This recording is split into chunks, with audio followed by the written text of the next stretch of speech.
Now, good morning and a very warm welcome to a new term and to the launching event of Durham University's event series STEAM for ACE in the run-up to COP26 and CMA3.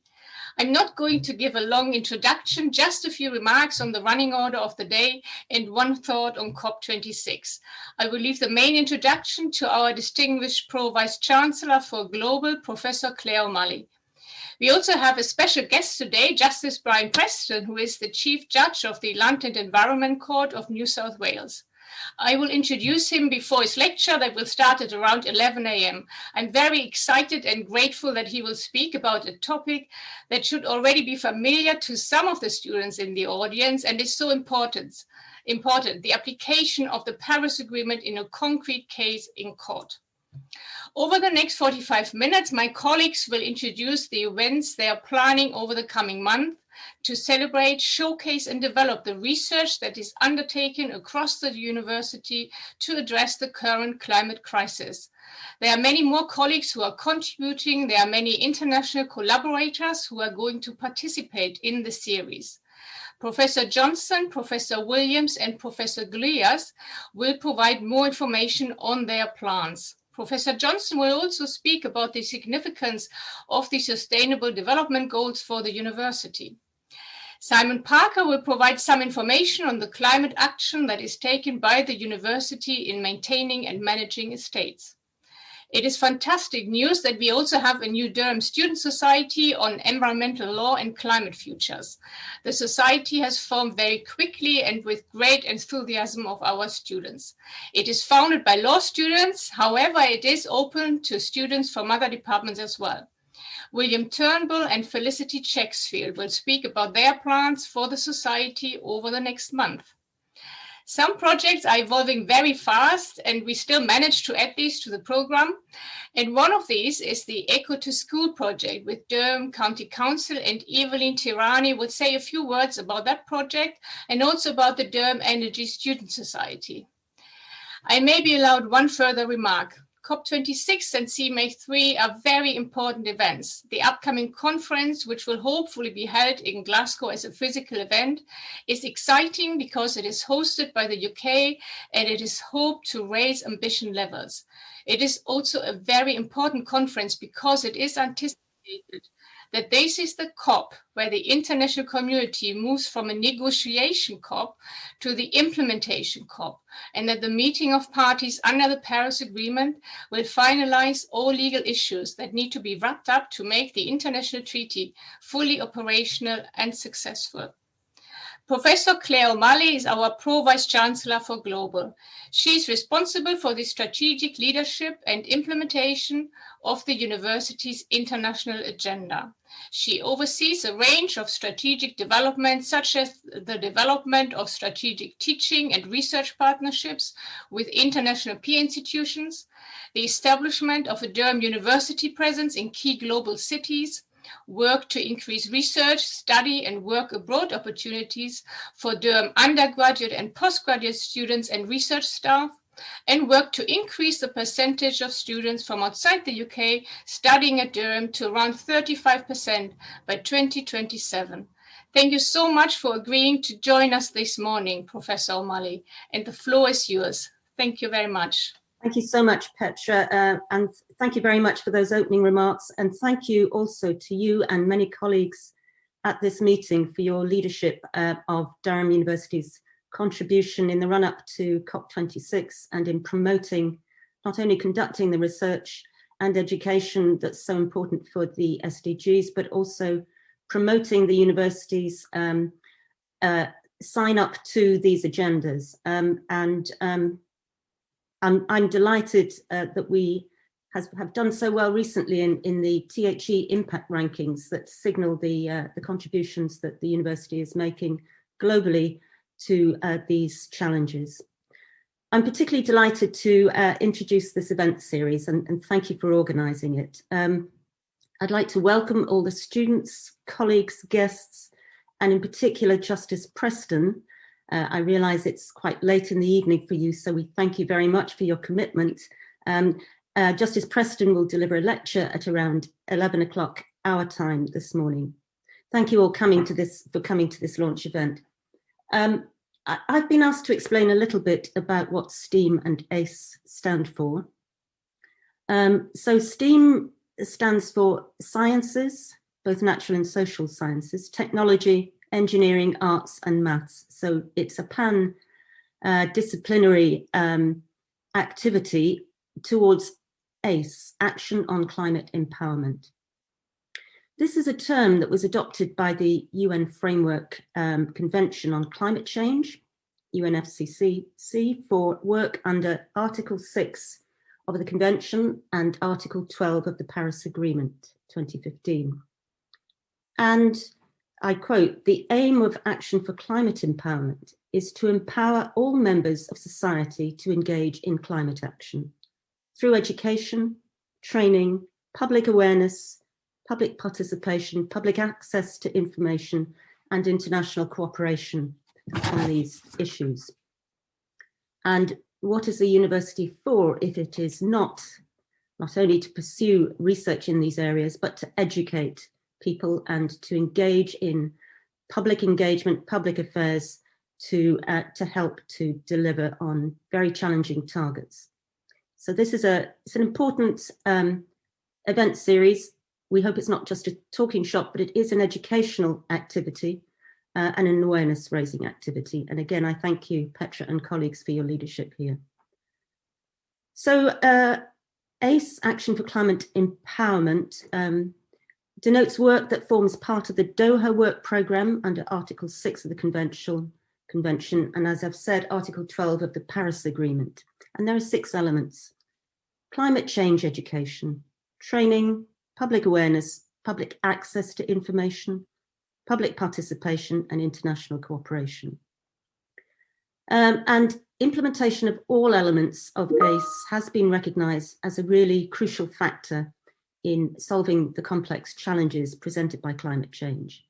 It's also reflected in the SDGs, in particular in SDG targets 4.7 around quality education for all, and 13.3 climate change in terms of public awareness and education. So the 6 focus areas of ACE already shape the role of higher education as a sector in addressing the global climate emergency. And this will become even more important in the near future, before COP26, during COP26 and beyond.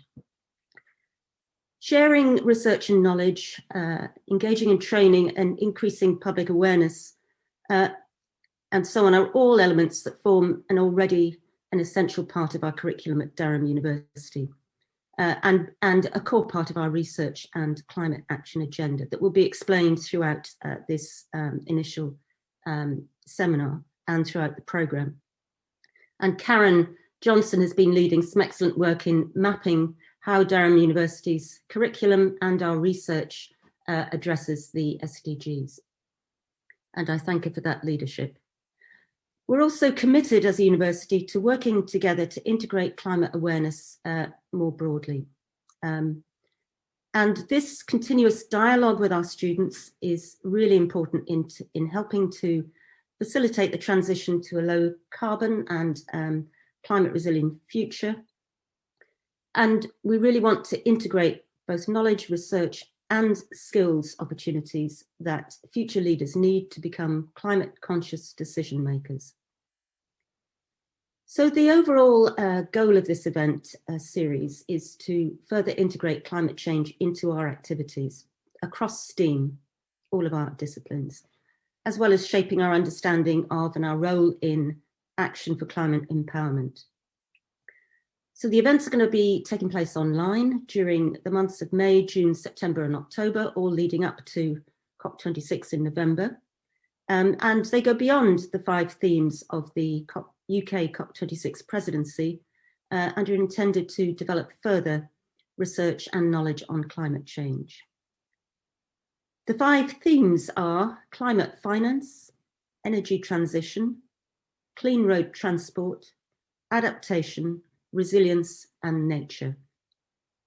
Our research covers all of these themes, and it connects them together in the interdisciplinary research that's conducted in our institutes such as DEI, that's hosting this event, the Institute of Hazard Risk and Resilience, and other research institutes and centres in the university. And this is in collaboration with international partners. For example, we have fantastic work that's being carried out through the Global Challenges Centre for Doctoral Training, which is in partnership with institutions across the globe, but in particular in the Global South, and is training the next generation of academics and researchers who will help in the development of actions towards these global challenges in their home countries. So parties to the UNFCCC adopted the ACE decision at Katowice during COP24, and that decision stresses the importance of the linkages between ACE and the SDGs. The decision calls on parties to establish national ACE focal points and to develop national ACE strategies. It recognises that action for climate empowerment plays a key role in promoting changes in lifestyles, attitudes and behaviours that are needed at the individual level, at the organisational level, the local level and the national level to foster a low emission, climate resilient future and sustainable development. It also encourages all parties to continue to promote the systematic integration of gender sensitive and participatory education, training, public awareness, public participation, and so on. At Durham University, we take this invitation to parties on enhanced action for climate empowerment very seriously, and we want to further find opportunities to use our research, education, training, and intergenerational dialogue and engagement with students to support this emerging national strategy on ACE.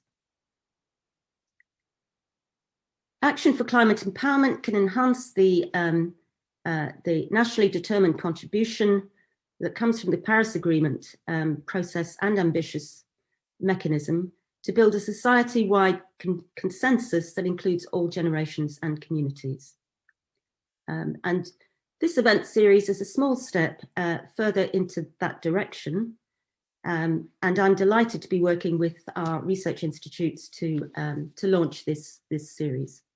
We're making all the information available from the seminar series online. We're recording all the sessions, I believe, and it'll be accessible to everybody from different backgrounds. Perhaps the organisers can say a little bit more towards the end about how people can access information after the event. We're hoping to provide community engagement opportunities, not only across the university and with our audiences, but across also Durham City Council and Durham County Council, with whom we have a really great working relationship. We have a very strong partnership, and that includes on climate action. So in May, the Institute for Hazard Risk and Resilience and Durham University Business School will cover the topic of aspects of climate finance.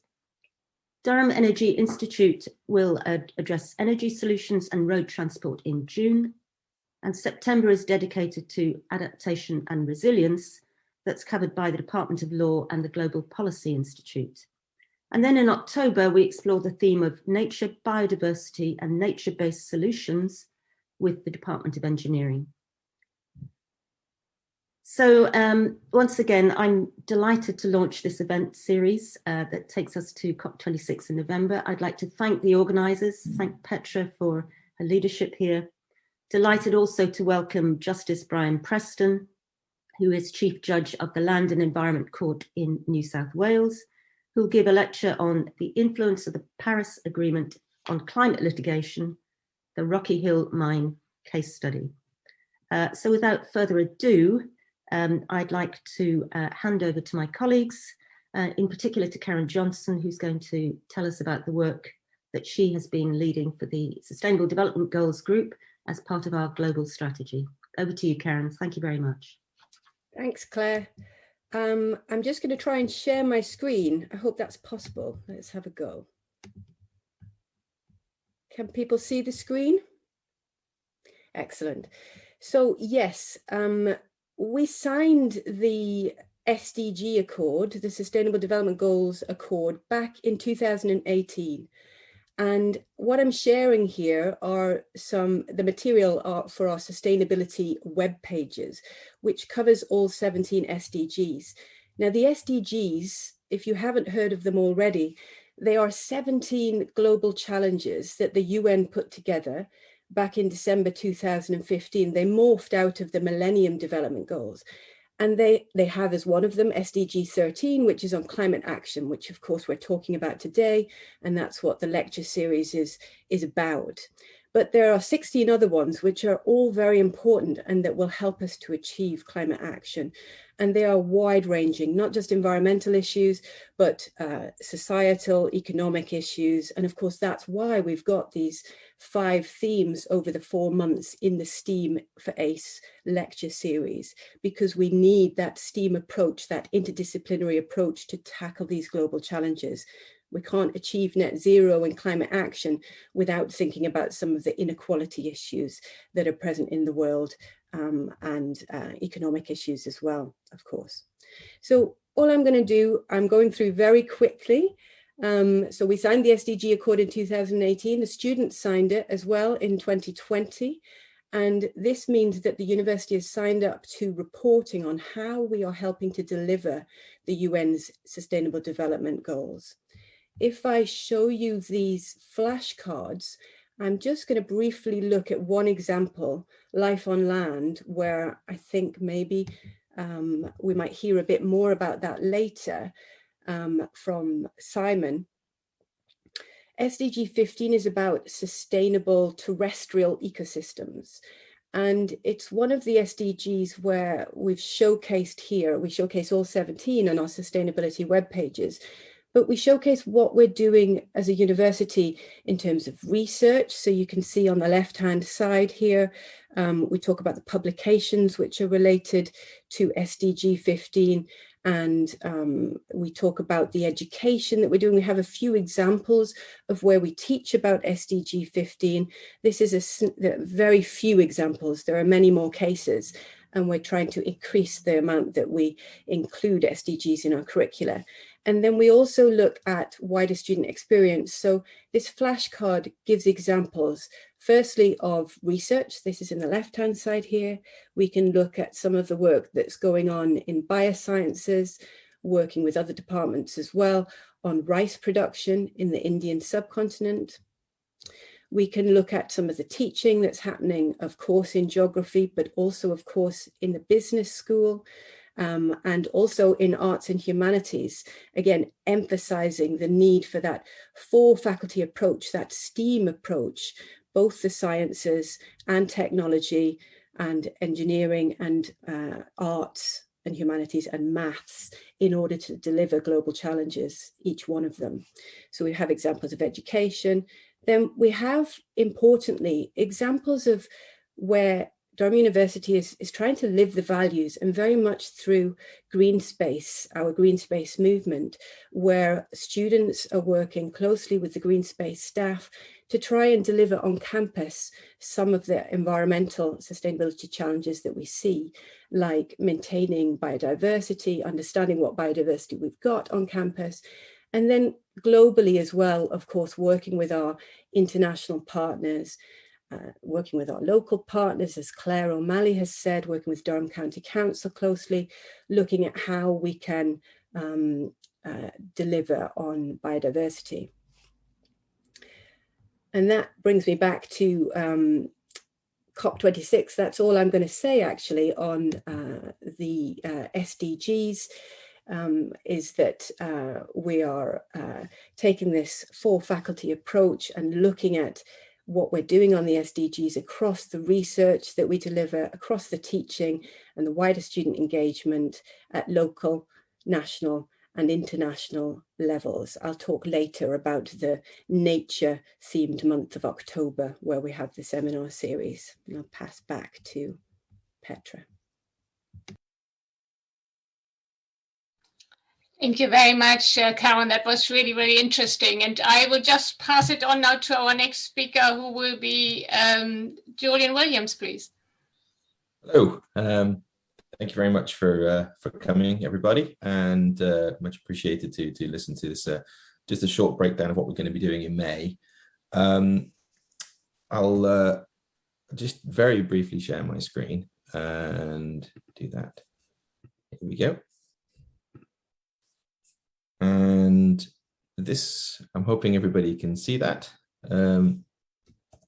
I need to do that. View. Full screen. There we are.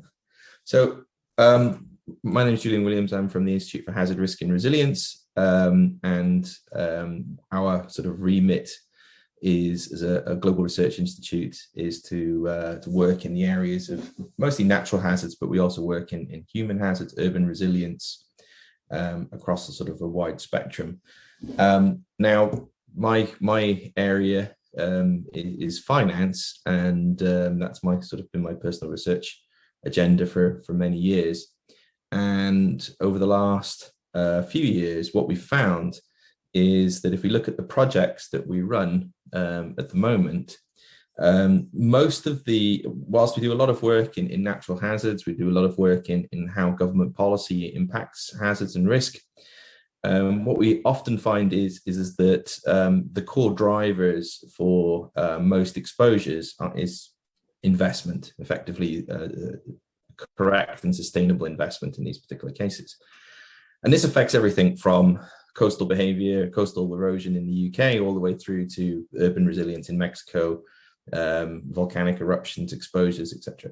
And climate now becoming the predominant sort of fundamental driver is now sort of becoming the major issue that we have to use to actually price these valuations in terms of what we make for these sorts of investments in this particular case.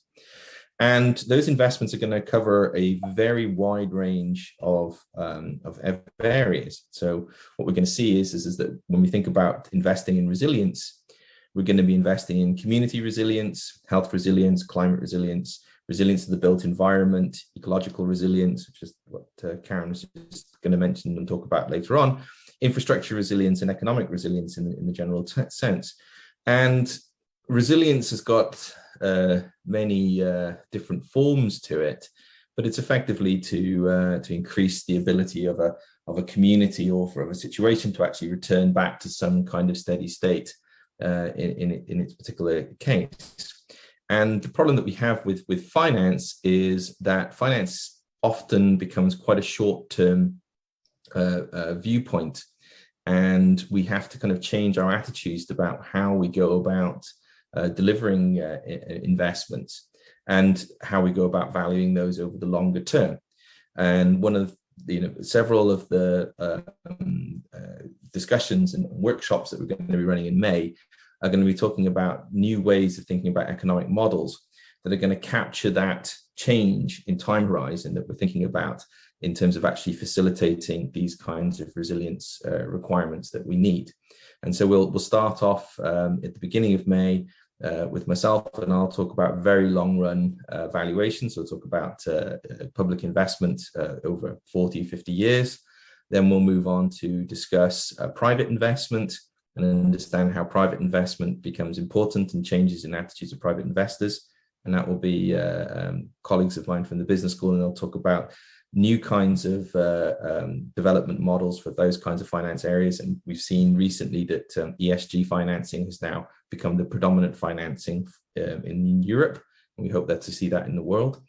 Then we'll move on to discussing on the ground, particularly in climate vulnerable countries. And we'll focus on a series of case studies, and that will be through colleagues from Newcastle. And then finally, in the last week, we will talk very specifically about the regulation aspects and how regulation can correct some of the issues that are present in terms of valuation and investments in climate resilience. So that, I think, is my part there. Just wanted to add my thanks to Justice Preston for coming. I think I'm really looking forward to this seminar because the points that I see in terms of the case study that's going to be looked at really shows us how law and governance can actually correct financial decision making and investment decision making. I think that's going to be fascinating to look at. So back to you, Petra. Thank you very much, Julian. Yes, and climate finance is so important. So I'm really looking forward to May as well. And as you know, $100 billion per year have to be pledged to make the success in the finance section, so to speak, a real success now at COP26. So this is where the ambition should be seen. Thank you so much, and I hand over to Professor John Gluyas, please. Petra, thank you, and welcome to all of you who've logged in to listen to Justice Preston's talk and the beginning of this lecture series. My name is John Gluyas, and I'm currently the director of Durham Energy Institute. It's a group of people, around about 200, spread across the university, from engineering to earth sciences, from history to anthropology, from chemistry to the business school, and so on. In fact, I think we've got membership from all but a small handful of the departments within the university. So Durham Energy Institute, or DI as it tends to be known, is world leading in generating understanding and leadership solutions for energy decarbonisation across society, both science and society together. We work hand in glove, engineers with anthropologists, geographers with chemists, and so on. Like you've heard from the Institute of Hazards and Risk Resilience, and indeed from Claire's opening of this conference, we work across different scales. We're intimately associated with local Durham County Council, where we work together on the Climate Emergency Strategic Committee. At a regional level, we're delivering energy security and sustainable for North East England through operational decarbonisation and demonstrators in the region. At a national level, we're contributing with industry and government partners to the decarbonisation of power in the grid, heating, cooling, and transportation. And at a global level, we hope to achieve a significant role in the energy transition programme. And with regard to the strategic development goals, we do pick out 5 that we specifically aim to try and address. Clearly, affordability of clean energy is the top of our agenda, but it also impacts upon, that was number 7, number 9, industry, innovation and infrastructure, to sustainable cities, number 11, and of course to climate action, and then 17, which brings all the goals together. As far as this series is concerned, in the lead up to COP26, we own, DEI that is, will own June. And so I will be delighted throughout June to bring 5 lectures to you, starting on the 2nd and running every week until the 30th, a range of topics, decarbonisation of heat. I will take one of those topics, looking at how we can decarbonise the petroleum industry and the part that it can play in decarbonisation of energy in general and the energy transition. But also, we've got very strong partnership with Ørsted, the major offshore wind developer, and we'll see how you can build, or how one builds, an offshore wind industry. And then hydrogen for transport, where we can substitute that into the system. And finally, how we can cope with electric cars in terms of charging and distribution. And I hope that gives a fairly balanced view of power generation, heat, decarbonisation, and indeed transportation. So I look forward to seeing you in June and with DEI. And with this, back to you, Petra, and then beyond. Thank you very much, John. That was really interesting. So I'm looking forward to June as well. And Simon Parker, do you want to go next now? Hi, Petra. Yeah, I'm just going to share my screen. Now, warning in advance, because I was told to prepare 3 slides. However, I could only manage 11. So I'm going to try and get through them as quickly as possible. But as far as I understand it, the slides are going to be shared with everyone afterwards. So you can have a look at those at your leisure, I suppose. So my name's Simon Park. I'm Senior Energy and Sustainability Manager. So I manage the Energy and Sustainability team. And we are based out of the Estate Operations section of the Estate and Facilities Directorate.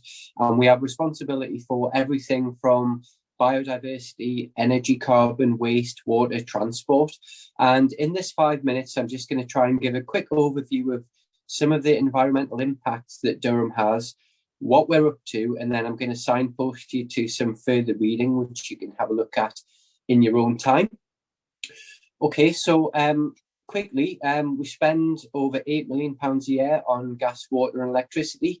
We use 105 million kilowatt hours of energy. We use the same amount as around about 4,707 three-bedroom homes, which is based on my energy data, which actually provided to John Lewis and the team at Durham Energy Institute to understand the carbon impact of home working. Our water consumption is 435,000 cubic meters a year. We're ranked 12th for water use, which is higher than Bristol and Newcastle. We produce over 2,500 tonnes of waste, which works out at around about 7 tonnes a day. We've got over 2,800 car parking spaces, but we do have 1,500 cycle spaces. And we have the 19th highest Scope 1 and 2 emissions in the UK, but we do generate over 300,000 kilowatt hours of renewable energy a year, so it's not all bad. Moving on to the next SDG, so SDG 15, Life on Land. We worked with a student from Biosciences last year to carry out a mapping exercise of our estate. And the result of that is that you can see the figures in front of you. So we've got a very biodiverse estate with over 400 plant species, nearly 100 bird species, and nearly 25 mammal species. And what surprised me is that there's actually 355 different species of moth, and some of them we identified last year, which haven't been seen in over 10 years. So that was exciting. And one of the things that we look at in my team is our sustainability KPIs, which are looked after by the Environmental Sustainability Strategic Planning Group. Now we have 110 targets across 12 different areas, ranging from awareness through to water. And as you'll see here, we've mapped them against the SDGs. So moving on to carbon, we've got some exciting projects which we're looking at the moment. So we're looking at a Scope 1 and 2 science-based target, and we're also going to be looking at a Scope 3 emissions screening exercise, which will be to understand our total carbon footprint. And once we've done that, we'll be trying to understand how the university is aligned to being a net zero carbon organisation, which is called Climate Leadership Framework Assessment. Now, we have been doing things already. So we've got a number of renewable energy systems on site. So solar PV, solar thermal, ground source, air source heat pumps, voltage optimization, combined heat and power. We're moving to all electric for our vehicles and our new buildings. So the business school, College of Hild and Bede will be all electric. We'll employ some innovative solutions, including water source heat pumps. And in addition to all of that, the electricity you buy from the grid is backed by renewable certificates from EDF, which means that we can claim that it's zero carbon. So just moving on to science-based targets. Now, without getting into detail, a science-based target is a carbon reduction target which is aligned with a 1.5 degree warming scenario. And what that means is that the university would need to commit to a 46% reduction in emissions by 2030. Now, this isn't signed off yet, and there's still a lot of debate as to whether or not we will go down this route, but this is what the science is saying. Now, if you look at our carbon footprint since 2005, we have reduced our emissions by 34%. However, this blue graph here is gas, and gas has remained stubbornly at about the same level, so that's going to be the challenge. Now, just moving on to the carbon emissions on our estate. So as you'll see here, the science site is the biggest emitter of carbon, followed by our data centres. And then if we look in more detail, so here on the left-hand side, we've got our most efficient buildings using a display energy certificate score. And as you'll see, Ogden 2, which is behind me, is our most efficient building because that has a ground source heat pump, solar PV, and crucially, there's no energy intensive processes which happen in that building. So the challenge really, in order for us to hit the target, is to decarbonize these buildings, which are G-rated. So we're talking about chemistry, biosciences, LSSU, and that's the challenge. And we aren't unique to facing that challenge. So you'll see here, Cambridge University's chemistry department is also rated as a G. So this is a challenge which the sector as a whole is going to need to address. Now, we have been we haven't just started thinking about carbon. So since 2011, we've had something called a ring-fence carbon budget, which is £100,000 a year, which is made available to colleagues to apply for carbon reduction projects. And I've just highlighted 3 here, which I think are very interesting. So biosciences, they installed a new incubator, which saved 6,500 litres of water a day, also reduced carbon emissions by 40%. Engineering, they installed a new furnace, which reduced emissions by 29%. And then chemistry, they installed a microwave reactor, which reduced emissions, and I couldn't believe this, by 99%. So I think that's an excellent example of a carbon reduction project. And the ring-fence carbon budget will be coming back from next year. So if anyone has any ideas for carbon reduction projects, then get in touch with myself and we can look into those. Then finally, we have information on SWAYS about Green Space, the Power Down Challenge, Fair Trade Fortnight, and March Out Waste. And I'd also encourage people to join the Green Space newsletter, which comes out every week. And that is me. So hopefully managed to get through everything in enough time there. But if anyone has any questions, please get in touch, and I'd be more than happy to have a more detailed conversation. Thank you very much, Simon. That was so interesting. And I think it's also remarkable that the university is looking at the 1.5 degrees Celsius target, so not the under 2 degrees Celsius. So I think that's really, really important. So I'm handing over now to the student societies. We've got William Turnbull, Felicity Checksfield, and then also Evelyn. Great. Good morning, everyone. First of all, I'd just like to say thank you for allowing us to talk to you for a few minutes before Justice Preston delivers his exciting speech. Events such as this are incredibly important for us to learn and engage in discussion about the role of the law in the fight against climate change. I'm the president and founder of DUALS, the Durham University Environmental Law and Climate Futures Society. As an individual with a keen interest in sustainability, typical legal careers seem not to align with my values. In light of this, I began to research some of the emerging sectors in which lawyers can specialize, such as renewable energy and climate litigation. Having engendered a desire to pursue such a career, and after speaking to others with similar ambitions, I decided to set up the society to show the wider student body that banking and finance isn't the only area of legal practice, a common misconception, and that a career in the law can indeed align with environmental values. As a society, we aim to provide a forum to debate issues such as those that will be discussed by Justice Preston, a platform to hold careers events with those already practicing law in sustainable sectors, and opportunities to reach out to the wider community to educate people about climate change. Whilst we are still in the process of establishing ourselves within the university, I would like to take this opportunity to announce 2 competitions that we will be holding. I will now hand over to Felicity to tell you some more. Thank you very much for that, Will. Good morning, everyone. My name is Felicity and I'm one of the executive members of the Society. And I'm here to talk about our upcoming blog competition, which we are very excited to be launching in collaboration with a charity called the Outdoor and Sustainability Education Specialists. Some of our future projects with Oasis will include producing video content explaining what COP is to 7 to 11-year-olds.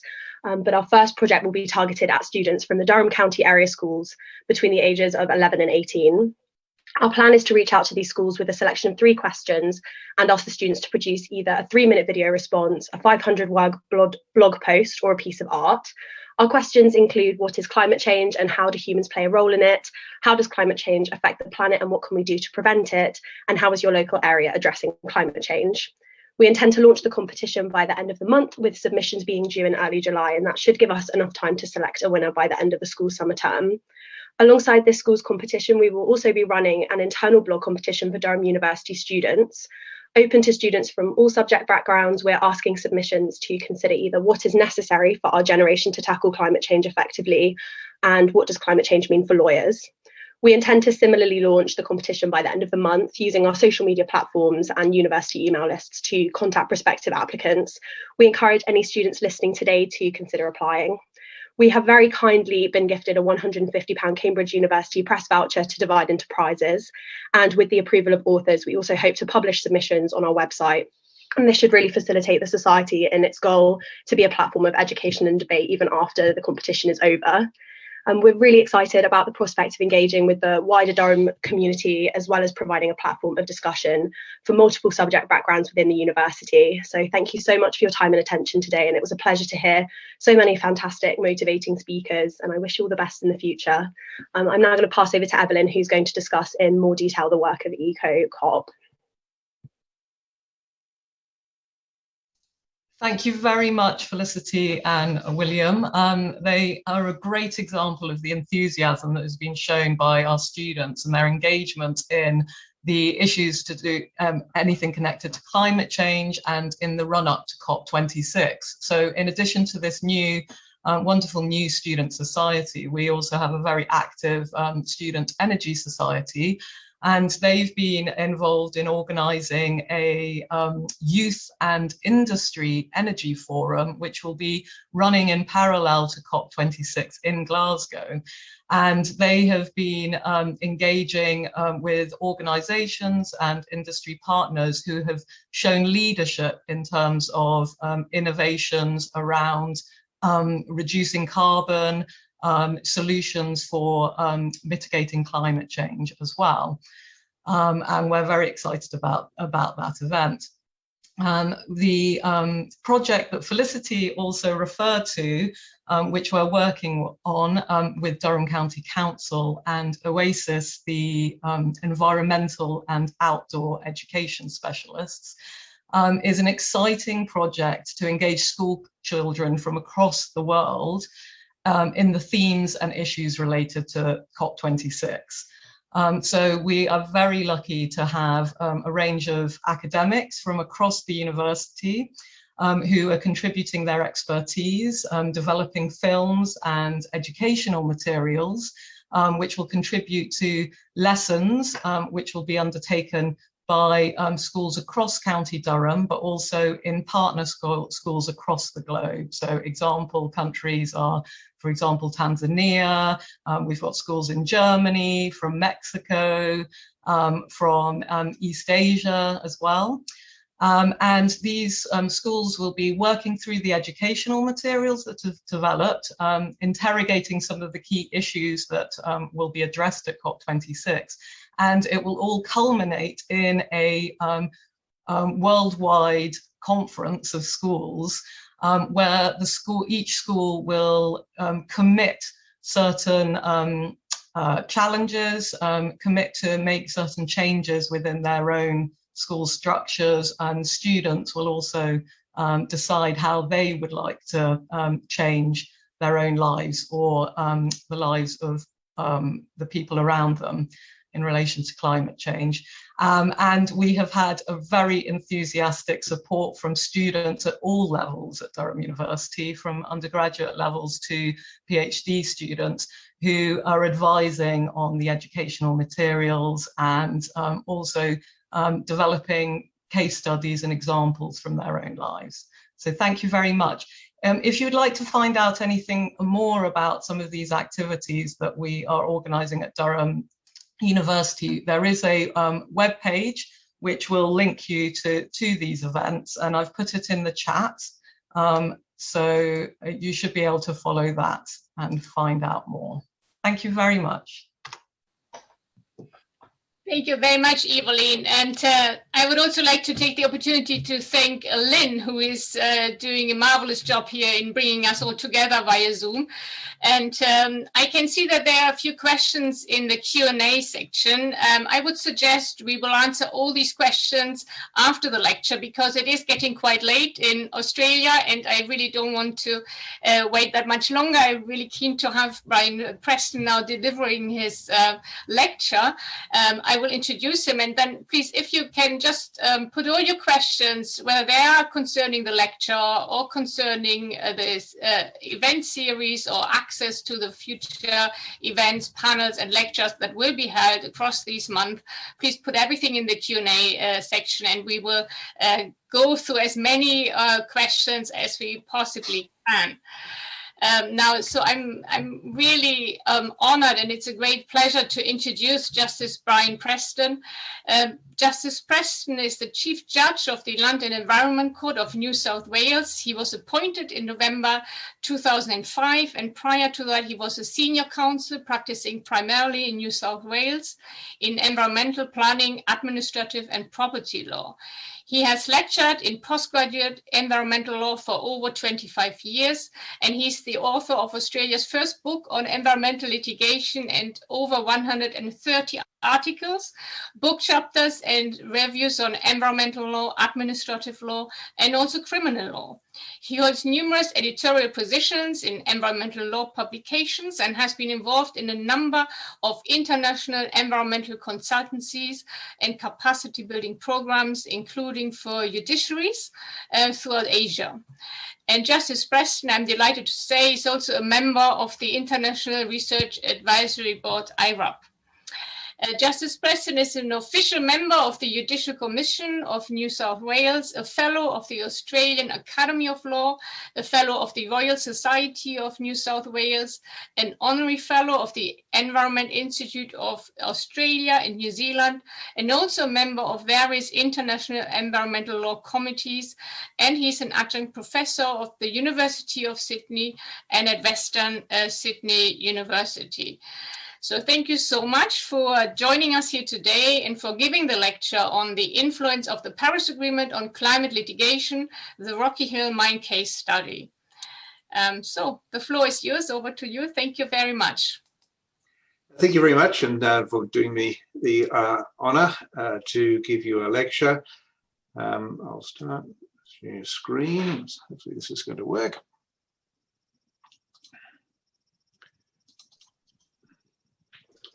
It's going to be going. Right. So what I'm going to talk about is the Paris Agreement, but what I'm interested in is how an international legal agreement can have an influence on domestic law. And in particular, I'm interested in how it influences litigation in domestic courts. I'll start off more generally, but then I'm going to focus on a particular case study, which happens to be a case that I decided, but it's useful case study to show how international law can have this influence on domestic law. Now, increasingly, we are seeing international climate law having an influence on domestic courts' interpretation of domestic law. Now, the Paris Agreement is the latest in the agreements under the UN Framework Convention on Climate Change. And it's been described as a game changer at the international level, but is it having that influence at the national or subnational level? As I said, I want to explore this question and looking at how it's influencing domestic litigation. So I'm going to structure my lecture in this way. First, I'll just briefly outline what are the obligations created by the Paris Agreement. I'll then look at the facts of the Rocky Hill mine case. I will refer to the court's findings on climate change in that case. And then I'll explore how the Paris Agreement influenced those findings of the court. I'm then going to look at a different influence. So I'm looking for most of the lecture on the influence, which is a vertical influence of the international law in the form of the Paris Agreement on domestic law in the form of a particular court's decision. I then want to look at how that particular court's decision can be seen to have a horizontal influence, and that is on other courts around the world, because we see two movements. One, this vertical movement from the international law to the domestic law, and secondly, a horizontal movement which is a globalization around the world. So let's quickly remind ourselves of the core elements of the Paris Agreement. The first is the temperature target. And so this is in Article 2, and we are familiar with it. It requires holding the increase in the global average temperature to well below 2 degrees above pre-industrial levels. It then has an aspirational target, and that is to pursue efforts to limit that temperature increase to 1.5 degrees above pre-industrial levels. Now, that's the temperature target, but the question then is, by what time do we want to achieve that? And so that's Article 4.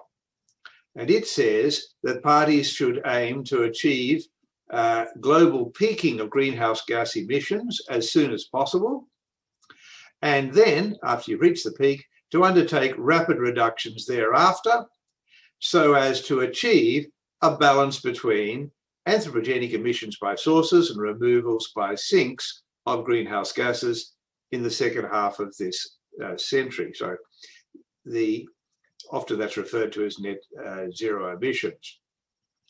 And you can see it's rather broadly stated. It's simply that the time target, that is in the second half of this century. Now, increasingly, people are recognizing that that should be by the beginning of the second half of this century, which is 2050, rather than the end of the second half of the century in 2099. How are those temperature and time targets implemented? It's done by what is referred to as the nationally determined contribution. So every party works out and communicates what will be its emission reductions, or target it's going to set to reduce its emissions, and it has to implement that domestically. The next step is this concept of ratcheting up the ambition.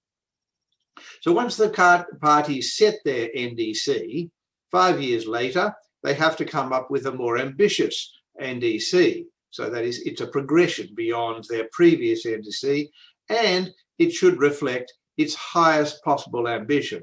So not just progress by a little bit, but try to do as much as possible. Then we have some other elements of the Paris Agreement. One is support and about financial flows, technology framework, and capacity building.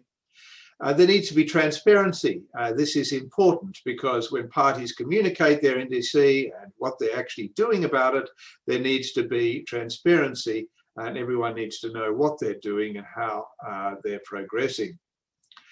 But it's not only mitigation, it's also adaptation. So there is articles dealing with adaptation, of enhancing the adaptive capacity, strengthening resilience, and reducing vulnerability to climate change, with a view to contributing to sustainable development, ensuring an adequate adaptation response in the context of that temperature goal I've referred to in Article 2.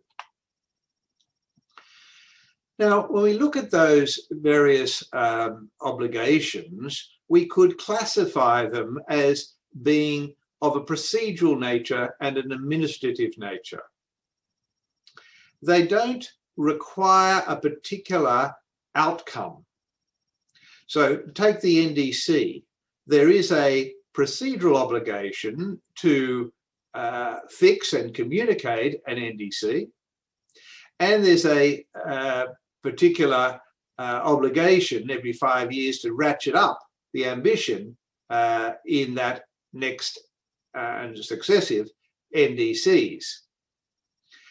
They are essentially procedural goals. There is an outcome, of course, in there. For example, in the ratcheting up, there needs to be an outcome. It's got to be more ambitious than the last NDC. But basically, at its core, they are procedural obligations.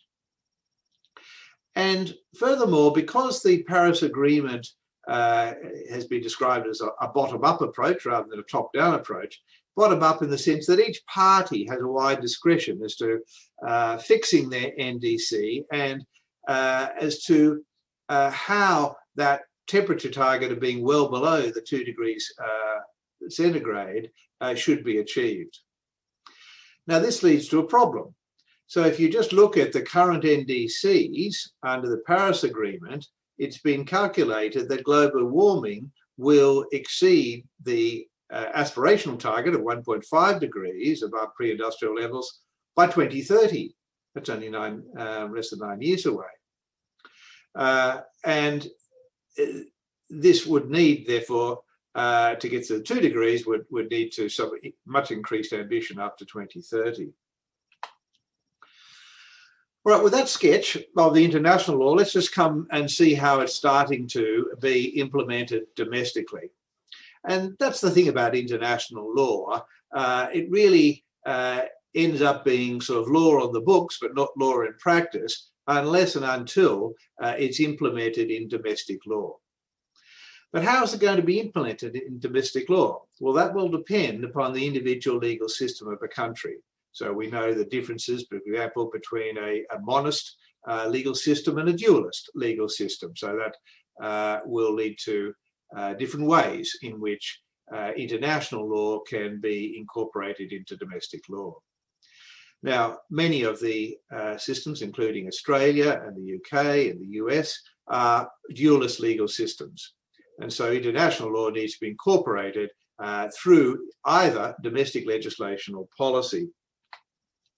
So let's start with domestic legislation. So the country can pass new legislation, or it could amend existing legislation. Either way, it has a new statutory enactment. Now, the content of that domestic legislation could be to create an obligation of conduct. They're the procedural obligations we see at international level.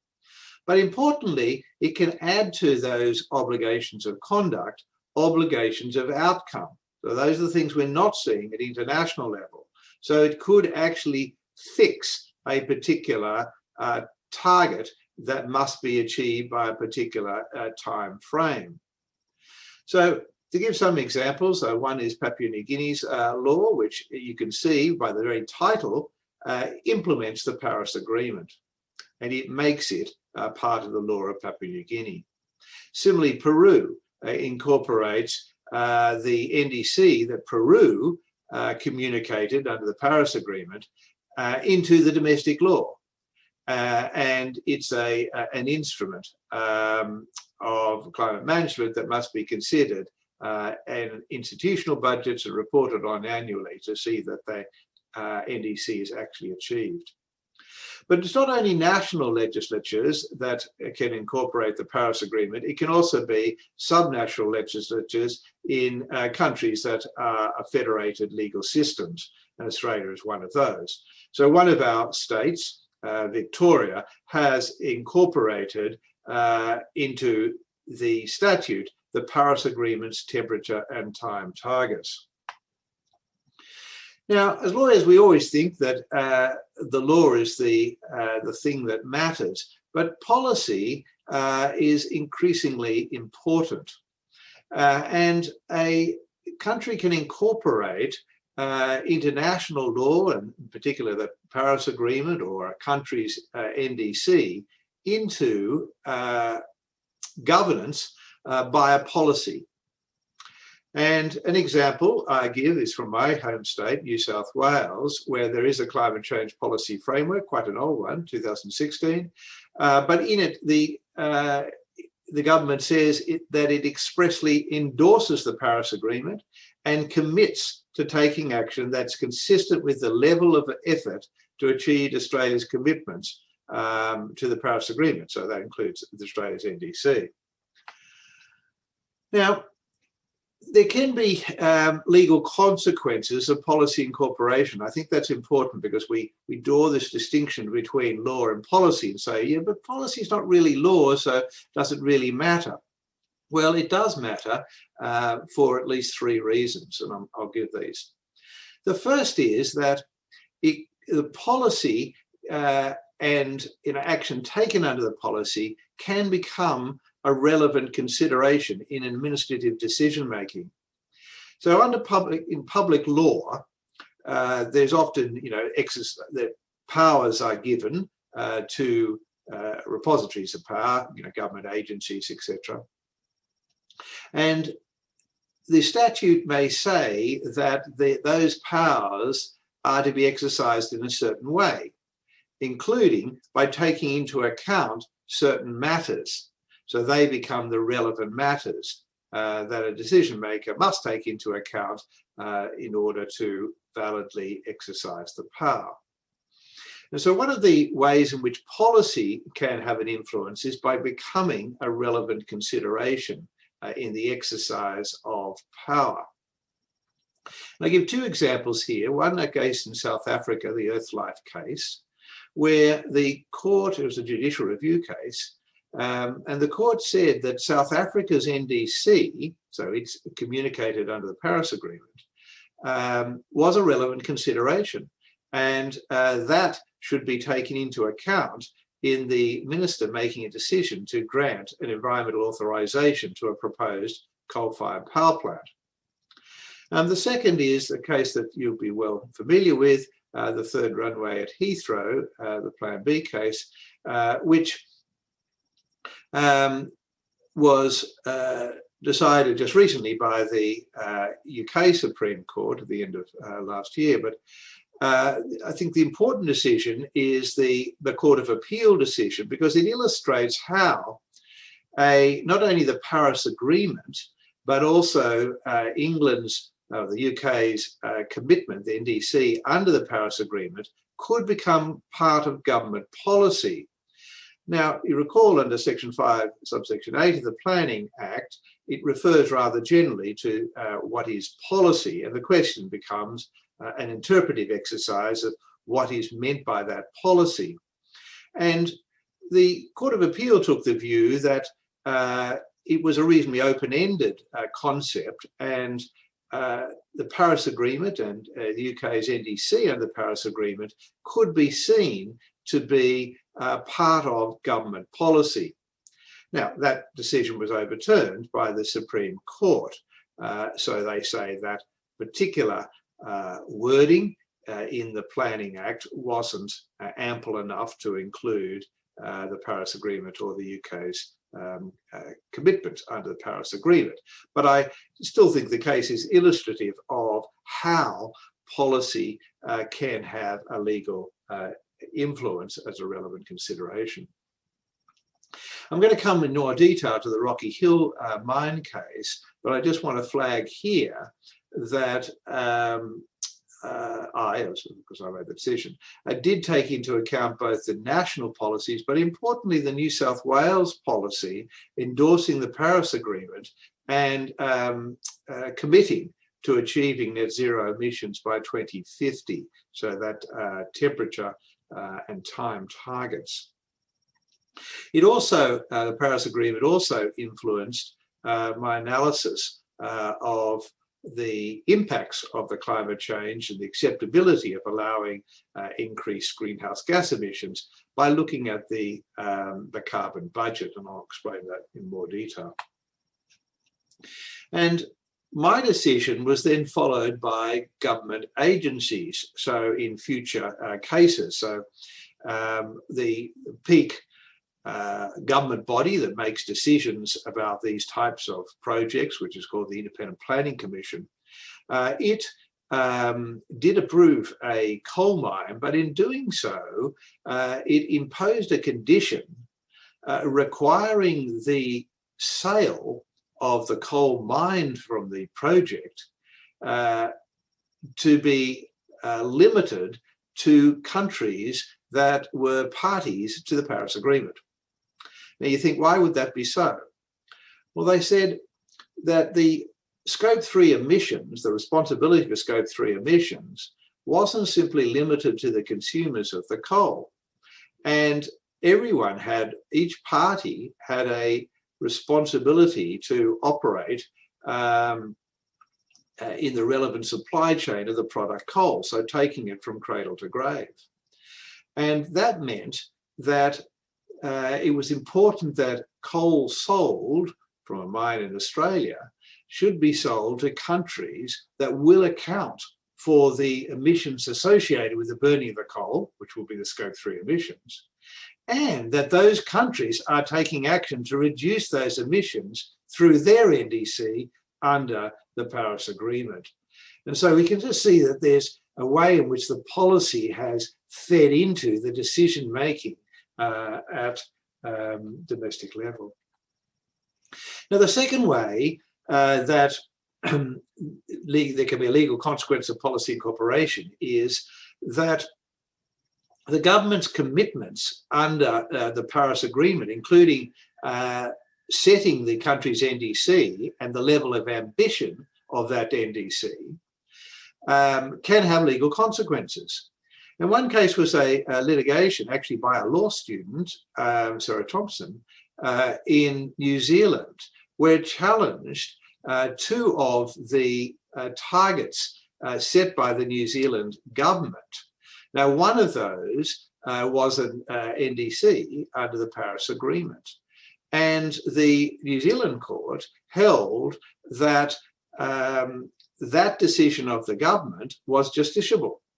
And the court could evaluate whether the level of ambition in the target was legally valid. And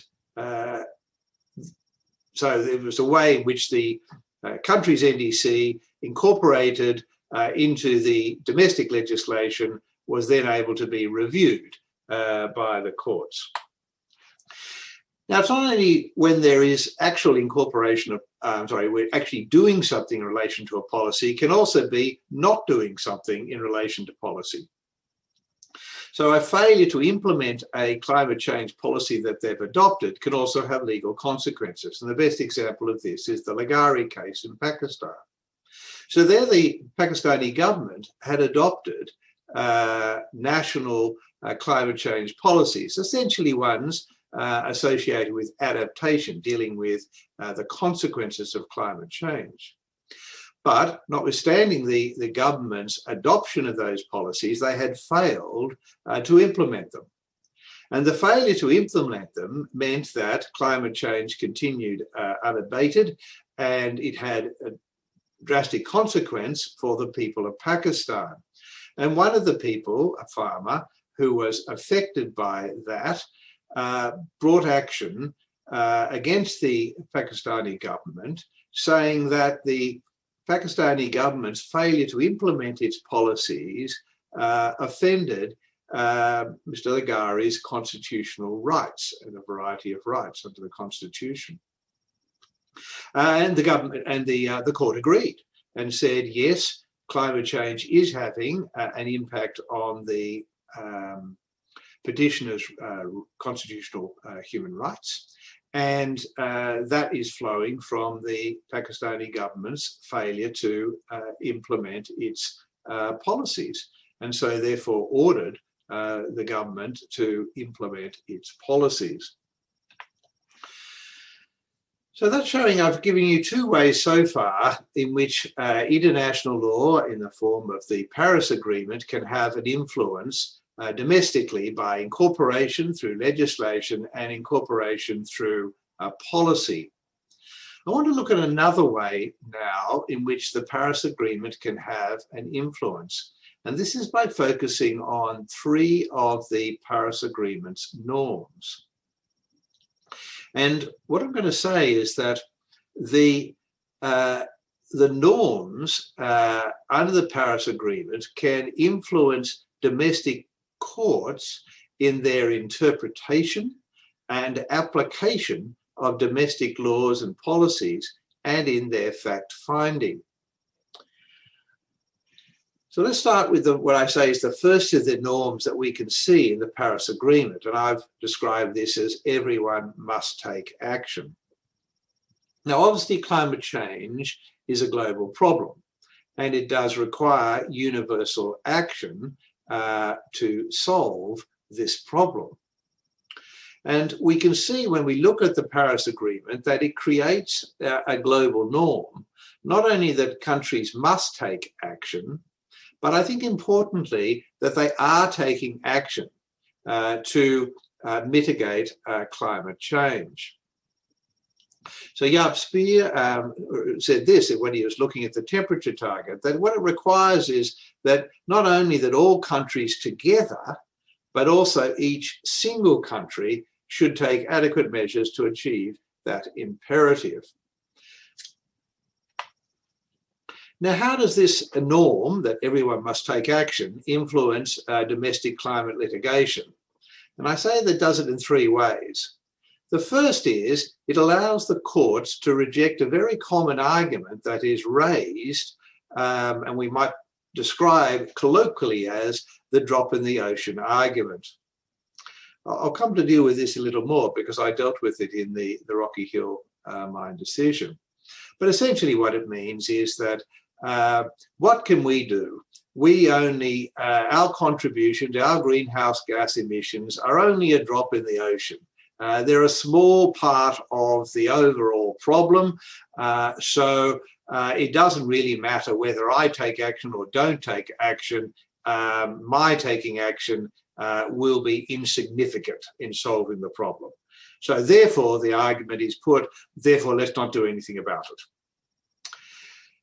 The second argument is one of market substitution and carbon leakage, and they're a variation on the theme. Market substitution says this, that if there were to be a refusal of, let's say, a fossil fuel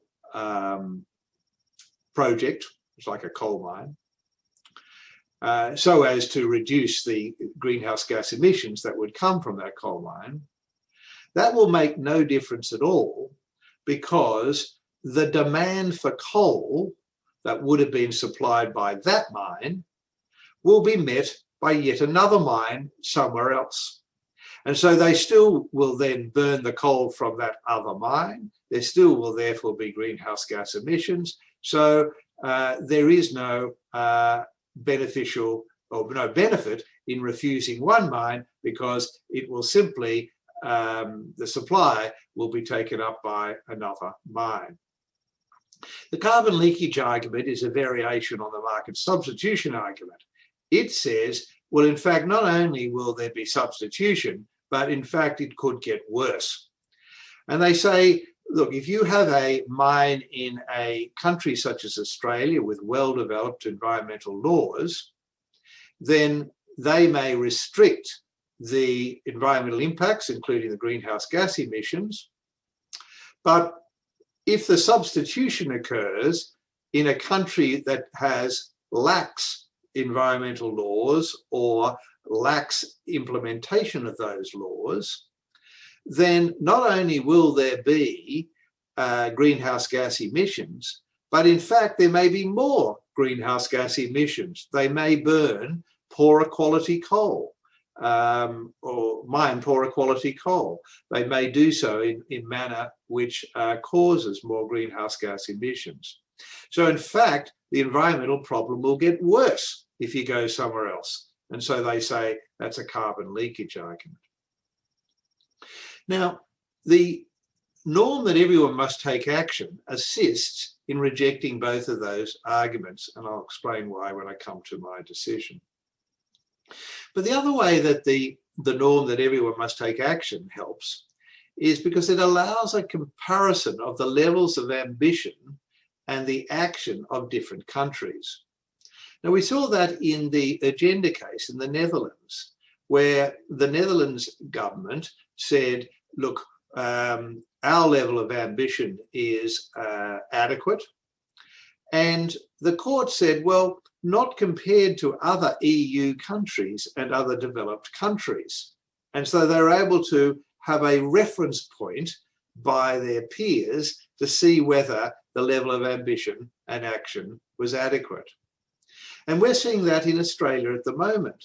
You would have seen just recently, Joe Biden had a sort of a mini tele summit where there was various announcements as to what might be the level of increased level of ambition of various countries going into the COP26.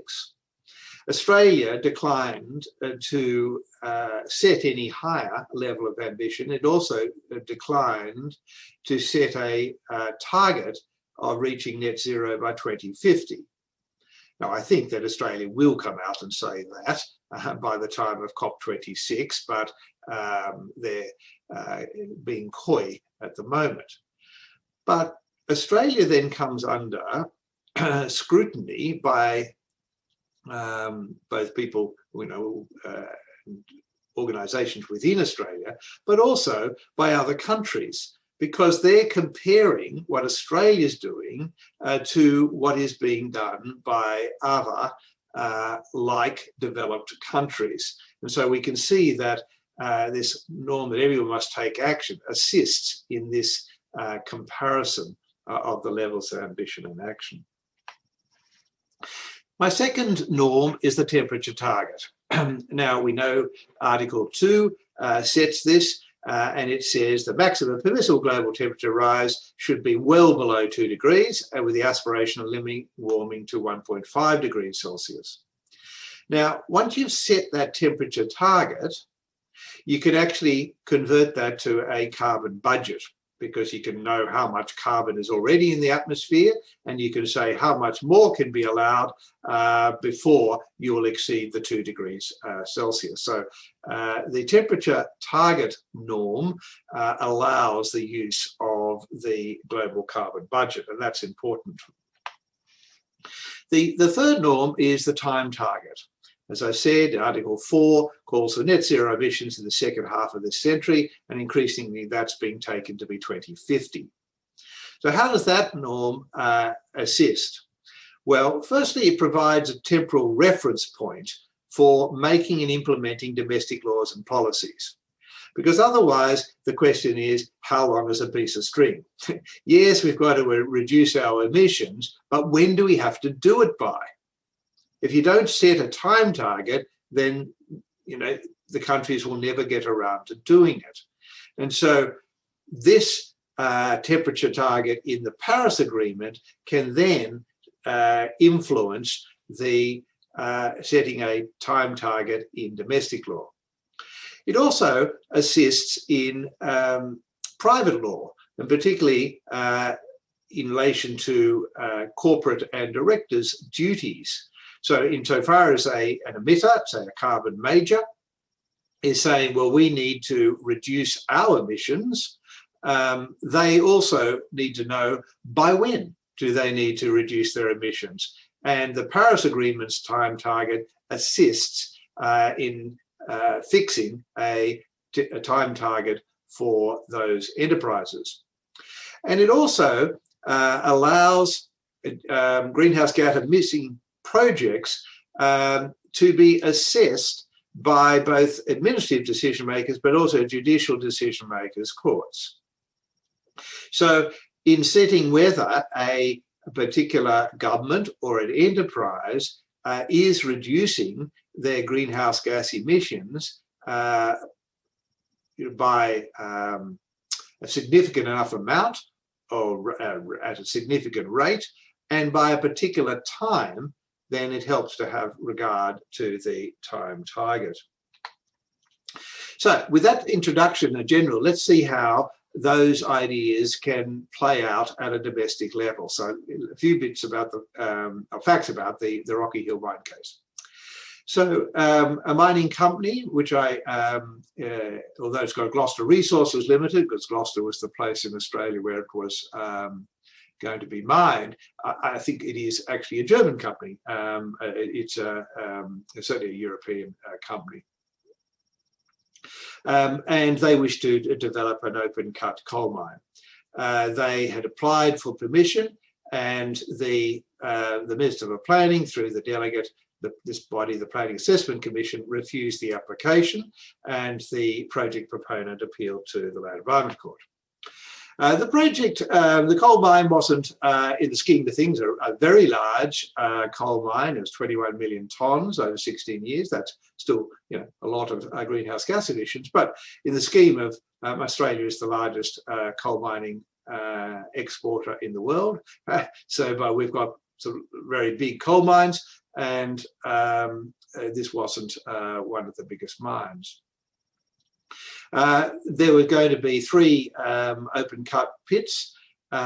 Because it's in a valley, I'll show you a photo, they were going to create kilometres long amenity barriers like bunds to not only block out the visual impacts of this mine, but also to mitigate noise, because it was going to operate 24/7. And the mine was going to be very close to rural residential and residential properties. That's a map of or plan of the mine. In the central part of it, and then going up with the triangle, that's all of the open cut mine. And then surrounding it with the purple and the green would be the bunds or the amenity barriers, and then the string sort of coming down, or the tadpole tail, is the trucking route in order to take the runner mine coal down to the coal washery at the Stratford mining complex, where it would be washed and then loaded onto a train where it would be taken to the port of Newcastle for export to Japan, Korea and China and partly India. As I said, it was refused by the government at first instance, and it was concluded the project wasn't in the public interest. The mining company then lodged an appeal to the court, and then a local NGO, a community group who were opposed to the mine, applied to be joined and were joined as a party to the proceedings. And amongst other issues they raised the impacts of the mine on climate change. There were 5 main issues, only one of which was climate change, but just the first was concerned with a planning one.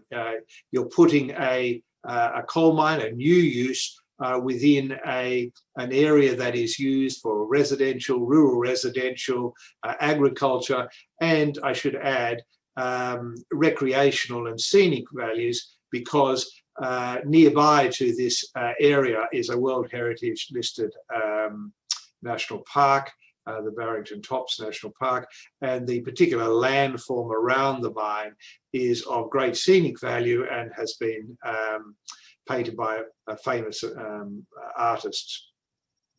So there was a second impact, the visual impacts of the mine. The third was the social impacts of the mine, by having how it would change the demographics and impact on particular community and vulnerable groups and minorities, the Aboriginal people. And then there was the impacts on climate change, and then there was an argument about economics and public benefits. So I'm only going to deal with the impacts on climate change.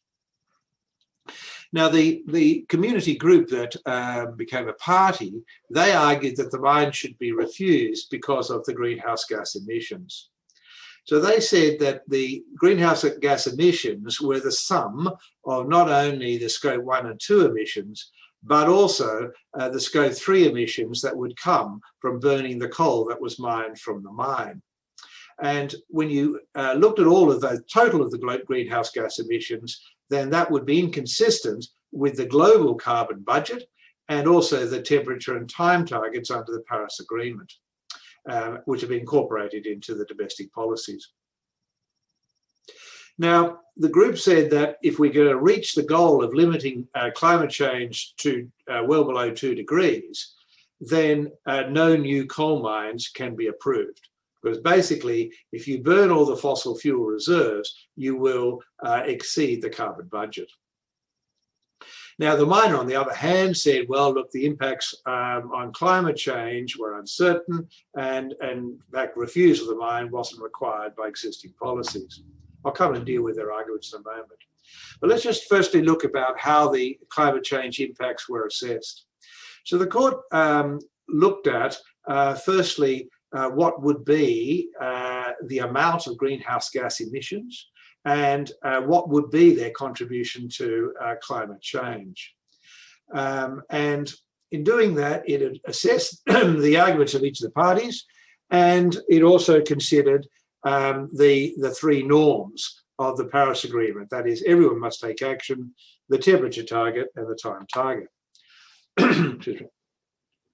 Now, the first thing was what greenhouse gas emissions need to be considered. Now, this is a recurring problem. And indeed, there was a recent case in the UK where the High Court held, in relation to a gas project, I think, that Scope 3 emissions didn't need to be taken into account, that it was only Scope 1 and 2. And so it is regularly argued by fossil fuel emitters that, or first, both the extractors and the emitters, that only Scope 1 and 2 should be taken into account. Now, I held that all three emissions had to be taken into account. And that was because I said that both the direct and indirect emissions from the project need to be considered. I had 4 reasons for that. And the first is a very sort of standard planning reason.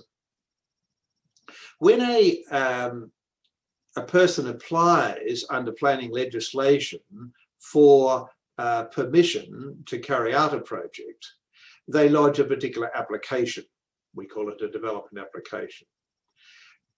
Typically, that application needs to be accompanied by a document that assesses the impact of the project on the environment, some form of EIA. In this case, it was at the level of an environmental impact statement that the law required, an environmental impact statement to accompany the development application. So when the court is determining the development application, it has to consider any documents that accompany the development application. And that document was the EIS. And in the EIS, there was a greenhouse gas assessment, and that assessed both Scope 1, 2, and 3 emissions. So therefore, the court was bound to consider the Scope 3 emissions, because otherwise it wouldn't be considering the application and accompanying documents. The second was also a pretty standing public law reason. The court is required to consider all applicable legislation. That includes both the primary legislation, but also subordinate or delegated legislation. And in planning law, the environmental planning instruments are a form of delegated legislation. They are like a regulation made underneath the primary legislation. And one of those instruments was called a state environmental planning policy, and it dealt particularly with mining. And in that mining SIP, there was a particular requirement that the consent authority must consider the downstream emissions, which are Scope 3. So therefore, again, the court was bound to take into account that. It was a relevant matter that the court had to take into account. The third was the court was bound to consider the likely impacts of the development. That's what the planning legislation said. It said when in determining a development application, you must take into account the likely impacts of the development. Now, the likely impacts of the development include not only the direct environmental impacts, but they also include indirect environmental impacts. And an indirect environmental impact, of course, it can include an impact that occurs off-site, and that can be a Scope 3 emission. And the fourth reason was, again, under the planning law, but also under the Court Act, there is a requirement to consider the public interest. Now, the public interest is an amorphous and changing beast, but in the context of environmental and planning legislation, the public interest includes the principles of sustainable development. And there are a number of those principles, but two familiar ones are the precautionary principle and the principle of intergenerational equity. Now, previous case law has held that those two principles require consideration of the impact of the development on climate change, but also the impact of climate change on a development. And the impact of a development on climate change includes both the direct and the indirect impacts. So consideration of the public interest through that route also requires consideration of the indirect impacts, which are the Scope 3 emissions. So I held that Scope 3 emissions needed to be considered.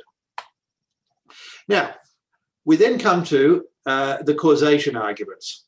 So we're going to consider, we did the sums and we found out what was the total amount of Scope 1, 2 and 3 emissions that would in aggregate occur over the life of the project.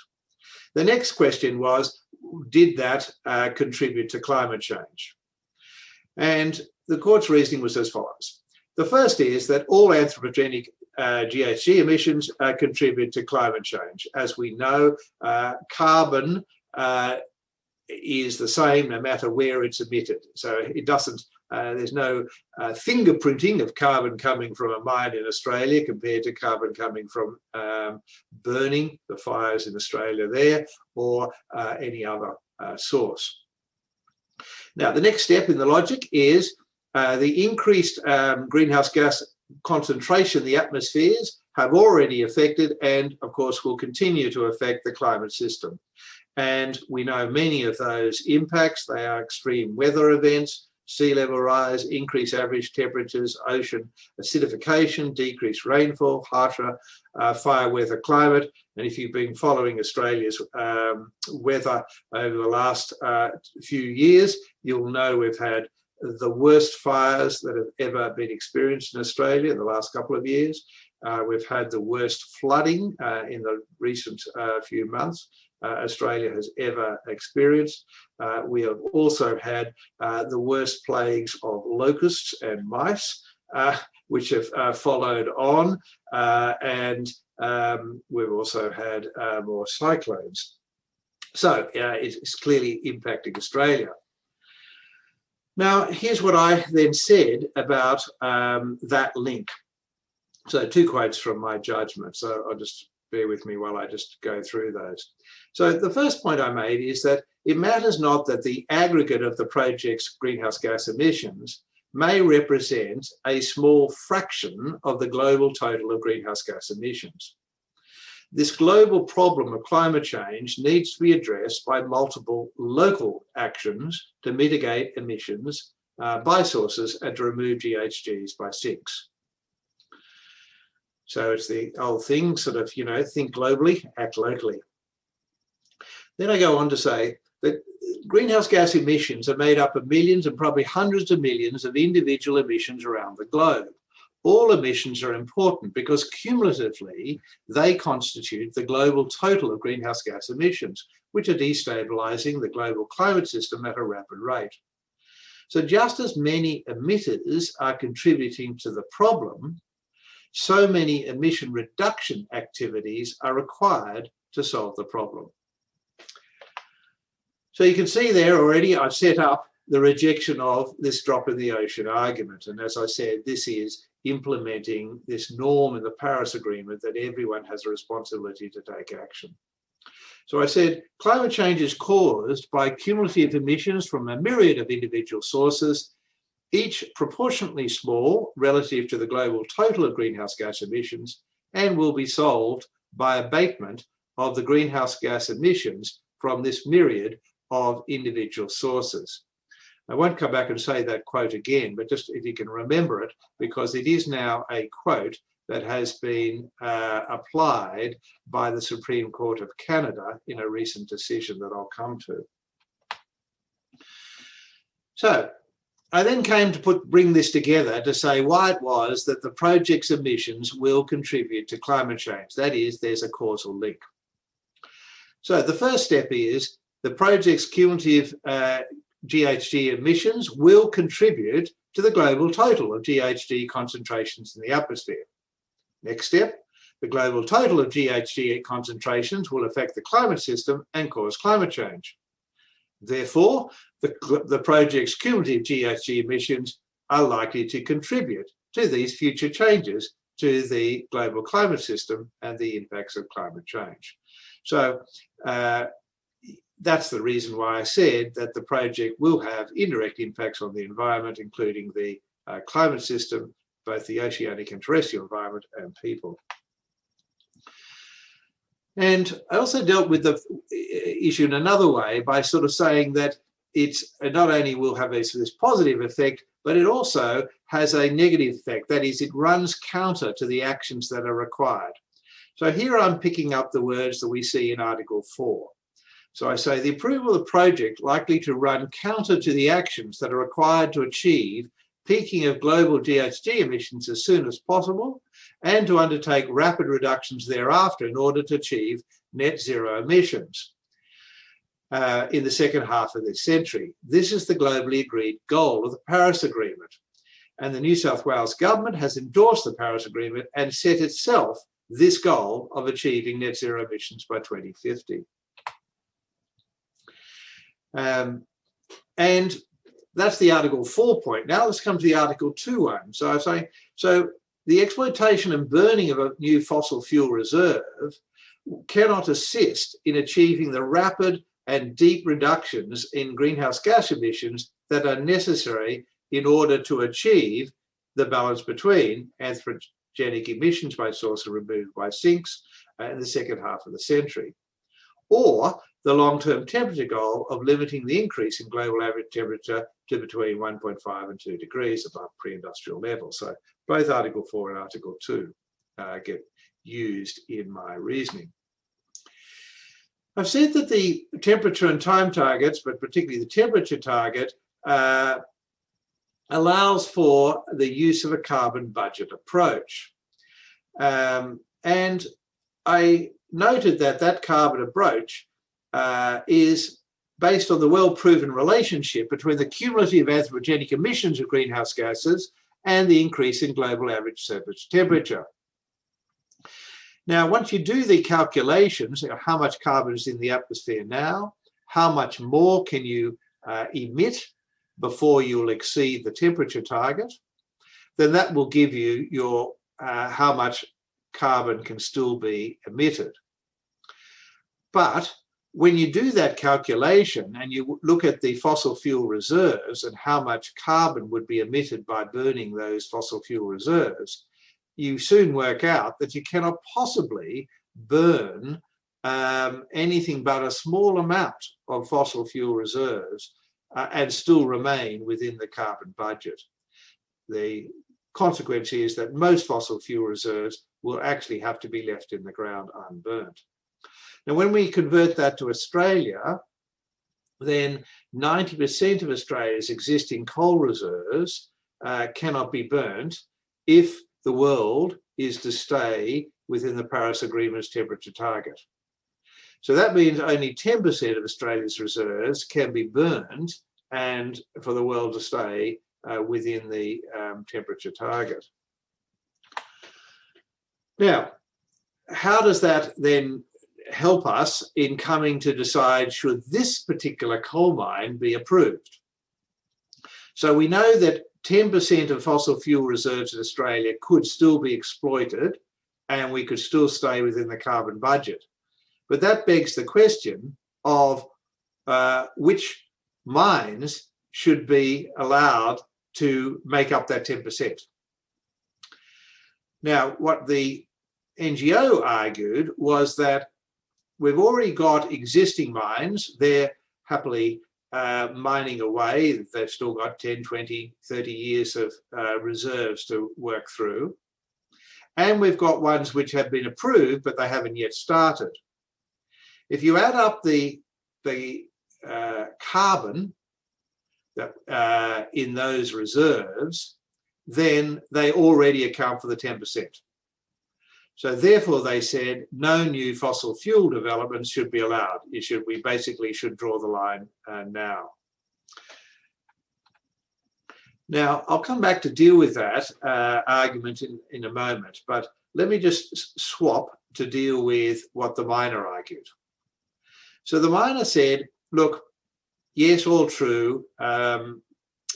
Mining and burning coal does contribute to climate change, but nevertheless, we should be one of those mines that should be allowed. We should be one of the 10% that should be allowed to go ahead. And they gave 4 arguments. The first was that the emissions caused by the project would not necessarily cause the carbon budget to be exceeded. Why?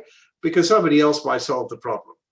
There may be reductions in emissions from other sources, or we may do much better in removing GHGs by sinks, whether by blue carbon or by arrested deforestation or by reforestation.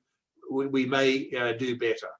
So in other words, we may achieve what we want elsewhere. Therefore, let us go ahead and emit greenhouse gases from our project. The second argument was, look, this is a global problem and it's going to be solved globally, and we should do so in a way that achieves emissions reductions that count most and generate the least economic and social harm. And you can't say that refusing this particular project will achieve this abatement at least cost.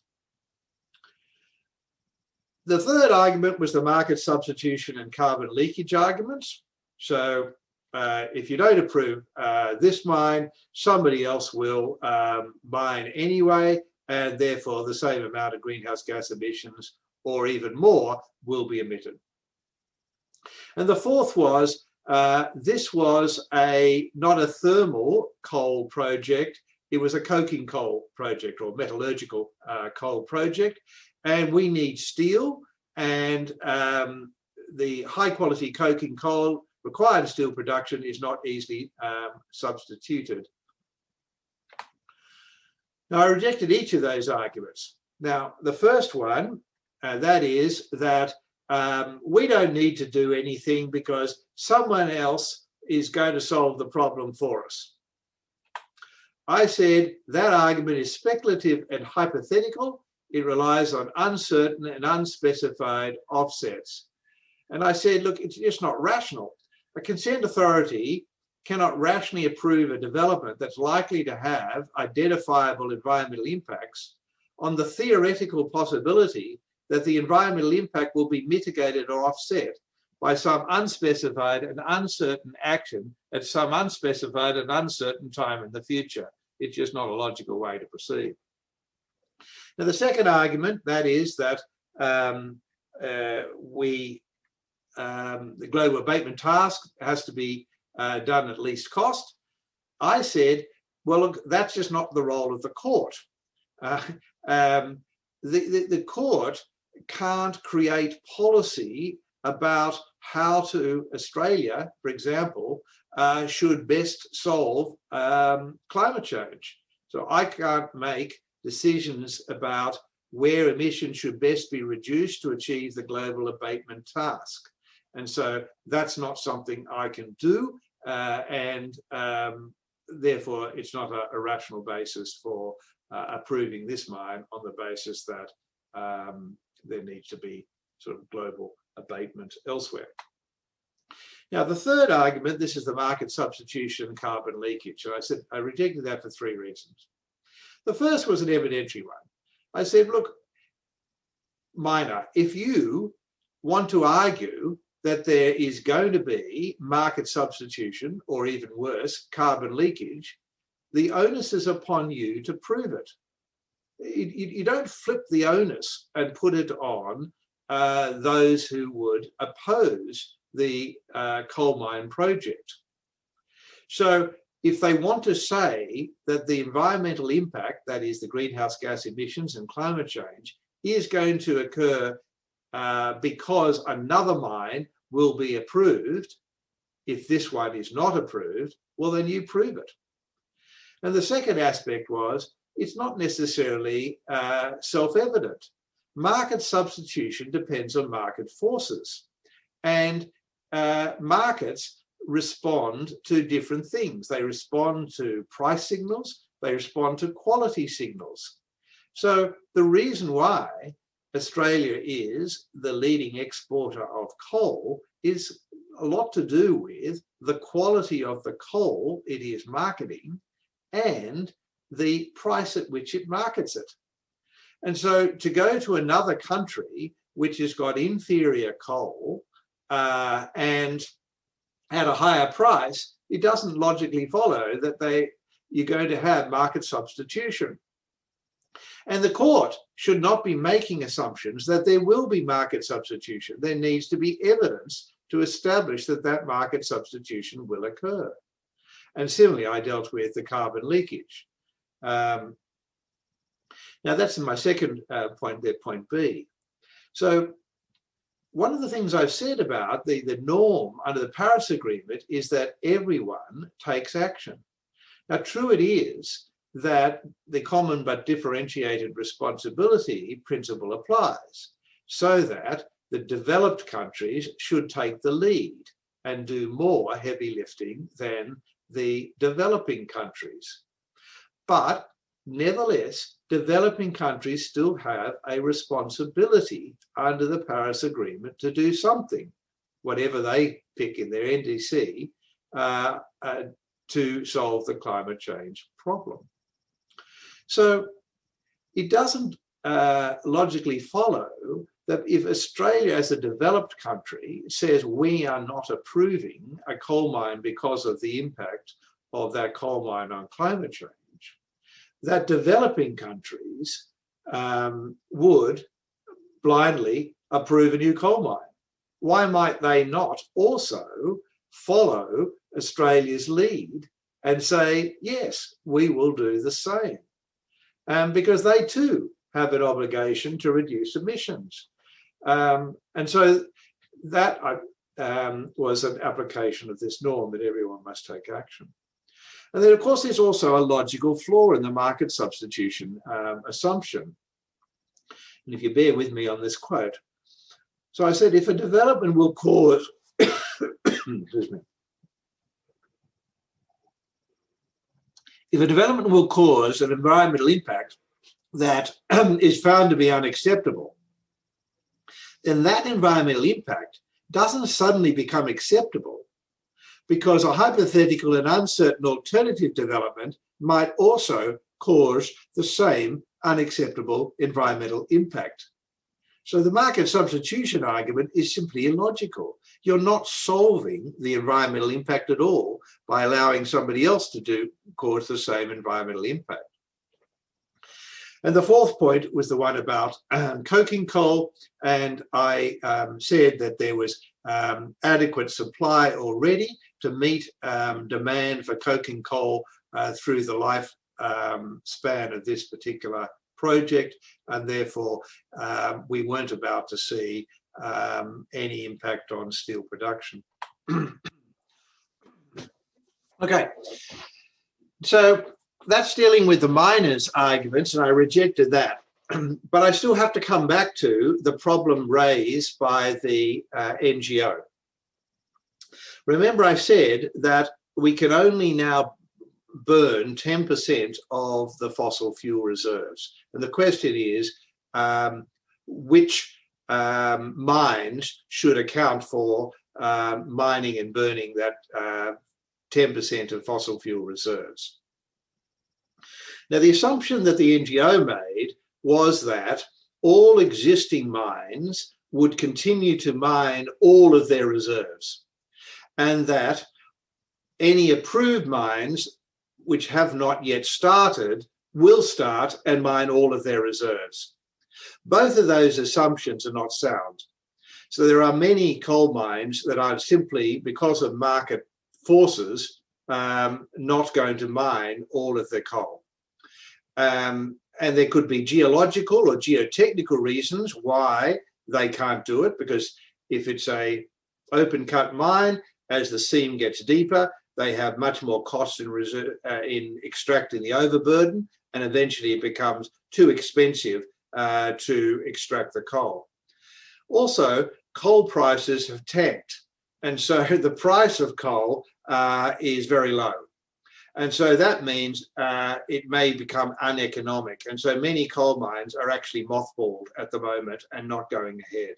So there could be a variety of reasons. Also, some industry players are getting out of fossil fuel extraction, well, particularly coal. So BHP, Rio Tinto have both announced that they're abandoning coal. And so they're working on other minerals, but not coal. So we shouldn't assume that that 10% that we can still mine will be taken up by the existing and already approved mines. So there probably still is potential for approving some new mines. But that doesn't resolve the problem, because the question then becomes, which new mines do you approve and still stay within the 10%? So it's not an easy question to answer, but I came up with this idea. I said you can look at it in either absolute or relative terms. So in absolute terms, a particular mine, a fossil fuel development, might be a sufficiently large source of greenhouse gas emissions that refusal of it could be seen to make a meaningful contribution to remaining within the carbon budget and achieving the long-term temperature goal. So, you know, put colloquially, you get more bang for your buck by refusing a really large mine. But what about medium-sized or smaller mines? How do you make a decision about which one of those should go ahead? So I said, well, you can look at this in relative terms. If they're similar sized fossil fuel developments and they've got similar GHG emissions, but they've got different environmental, social, economic impacts, well then it would be rational to refuse those fossil fuel developments with the greater environmental, social, economic impacts than the ones with lesser.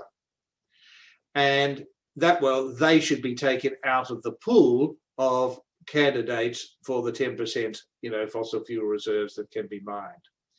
And this particular, the Rocky Hill mine, fell into that category.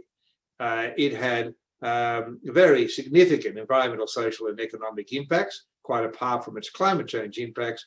And so it made sense to refuse this mine, and therefore it shouldn't be one of the 10% that could be still allowed to go ahead. So I said that the benefits of the project outweighed the costs. It would cause significant unacceptable planning, visual, social impacts that can't be mitigated, and therefore it should be refused. But avoiding the greenhouse gas emissions and the contribution to adverse impacts of climate change added a further reason for refusal of the mine, and therefore it wasn't in the public interest. And then I gave a quote that people have picked up on, and I said that the project was in the wrong place at the wrong time. The wrong place because a mine in this scenic and cultural landscape, which is proximate to many people's homes and farms, and will cause significant planning, amenity, visual and social impacts. But the important point for this climate change issue was wrong time, because the greenhouse gas emissions of the coal mine and its coal product will increase global concentrations of GHG emissions at a time when what is now urgently needed in order to meet the generally agreed climate targets is a rapid and deep decrease in greenhouse gas emissions. So that concludes what I want to say about the case, and I hope that shows you how there's been this sort of vertical line of influence from the Paris Agreement into domestic law and decision-making by a court. Can I now just quickly show this horizontal line? That is, how can one court's decision in one jurisdiction on climate change issues have an influence on other jurisdictions? So I've picked up a couple of quotes here, I won't read them, which came out at around the time of the Rocky Hill decision. One is by a partner in a major law firm that deals with climate finance and issues, and the second is a professor in Finland. But we've seen it starting to be picked up in some cases. So The discussion about intergenerational equity in the decision was picked up by some professors who filed an amicus brief in support of the youth plaintiffs in one of the litigations brought by Our Children's Trust. This is the Cheniak and Brown one in the Supreme Court of Oregon. And they referred to the court's findings that the mine would cause intergenerational inequity. In a Canadian case, a judicial review application about the Trans Mountain pipeline expansion, they alleged that the approval was invalid for failing to consider the climate change impacts of the downstream emissions. And they referred to the Gloucester decision in rejecting the market substitution argument in their reply submissions, as well as the Scope 3 emissions. In New South Wales, in as I said, the relevant government decision maker, the Independent Planning Commission, followed the Gloucester decision to refuse another coal mine on the basis, amongst other reasons, of its climate change impacts. And the miner unsuccessfully judicially reviewed that decision of the Commission. Then I come to the Supreme Court of Canada's recent decision. There was a challenge by one of the states or provinces of Canada to a federal Greenhouse Gas Pollution Pricing Act. And in rejecting the argument, the court rejected the drop in the ocean argument. And I just got two quotes here from the Supreme Court's decision. So where one of the judges, who the other judges agreed with, or in the majority, so I reject the notion because climate change is an inherently global problem, each individual province's greenhouse gas emissions cause no measurable harm or do not have tangible impacts on other provinces. Each province's emissions are clearly measurable and contribute to climate change. The underlying logic of this argument of the province would apply equally to all individual sources of emissions everywhere, and so it must fail. And then says, I note similar arguments were rejected by courts around the world, and then referred to the Massachusetts and EPA case and the Agenda case. Then came to Gloucester and said a New South Wales court rejected an argument of a coal mining project's proponent that the project's greenhouse gas emissions would not make a meaningful contribution to climate change. The court had noted many courts have recognised that climate change is caused by cumulative emissions from a myriad of individual sources, each proportionally small relative to the global total of greenhouse gas emissions, and will be solved by abatement of the greenhouse gas emissions from these myriad of individual sources. So that brings me to my conclusion. And so what I see is that the Paris Agreement is clear evidence of global political ambition to mitigate and adapt to climate change, but also of increased scientific certainty that climate change will have dire consequences for the environment and human rights. And we're seeing judicial decision-making increasingly reflecting the political norms and increased scientific certainty that is reflected in the Paris Agreement. And we're seeing this ripple effect of climate litigation, where successful climate cases in one jurisdiction inspire cases in other countries. And they also can explore new avenues for action. So undoubtedly, the successful climate negotiations, including at the upcoming COP in Glasgow, could give rise to new obligations, and that too will influence climate change litigation and how domestic courts interpret domestic norms and laws. So thank you for that, and I'm happy to have some questions. Thank you. Thank you very much, Brian. That was really wonderful, very insightful, fascinating talk. And I think everyone will have benefited from it, whether it's law students or, colleagues from different disciplines, because you really gave this absolutely thorough overview. maybe I can take this privilege of being the moderator and make one observation and just ask you one quick question, and then I will jump into chat and Q&A section, because I think in both will be questions now. So one observation is related to the fair or just transition argument that was raised by the miners, actually, because I think we are all agreeing that it should be a fair transition, which means the workforce and everyone needs to be taken with us in this climate protection ambition. But I think governments will have to realize that we are no longer looking at the least cost scenario that we would have looked at had we started earlier. So if we had started in 2020 now with the reductions necessary for a least cost scenario, that would have been 7% of emission reductions year on year to achieve the 1.5 degrees Celsius. And even with the COVID pandemic, we only achieved 5% of emission reductions.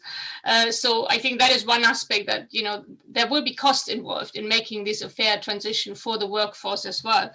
The other aspect relates to administrative law and planning law. And because you are an expert for that as well, I wanted to ask you whether you think that Australian planning law or administrative law, more widely construed, is really fit for the purpose of applying the nationally determined contributions. Because I think what we've seen in the Barents Sea case in the Norwegian Supreme Court, the Petroleum Act was not really fit for purpose to take climate change considerations into account when allowing for further oil drilling in the Barents Sea.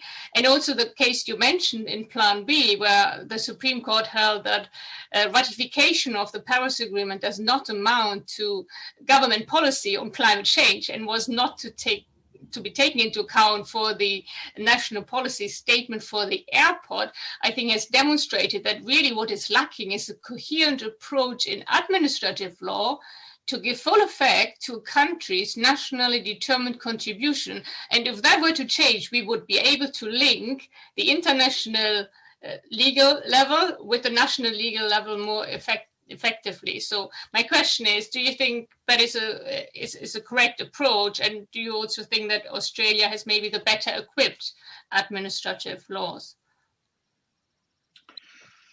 Well, I'll do just as a second. Look, I don't think that planning law, not only in Australia but overseas, is necessarily fit for purpose, because it was drafted not with a view to incorporating climate change as a general rule. So we are retrofitting the planning legislation to deal with the impacts of climate change. That's not to say it can't be retrofitted, and the decisions to which I've referred, well, not only my own decision, I showed you how I found footholds and toeholds to get climate change into that legislation. But earlier decisions of the courts were using the concept of public interest, which gets sustainable development in, which gets in climate change. So there have been ways in which it's been incorporated into the law. Occasionally, there have been amendments to planning law which expressly pick up climate change impacts. So, for example, I talked about the subordinate legislation, these forms of environmental planning instruments. There are at the local level, there are requirements for all local plans to consider, that is, a decision maker must consider the impact of a development on climate change events, and particularly the coastal zone hazards, and the impacts of climate change on the development, so sea level rise and storm surge and things like that. I mentioned the mining SEP that had an express provision to consider the downstream gas emissions. There's a history to that.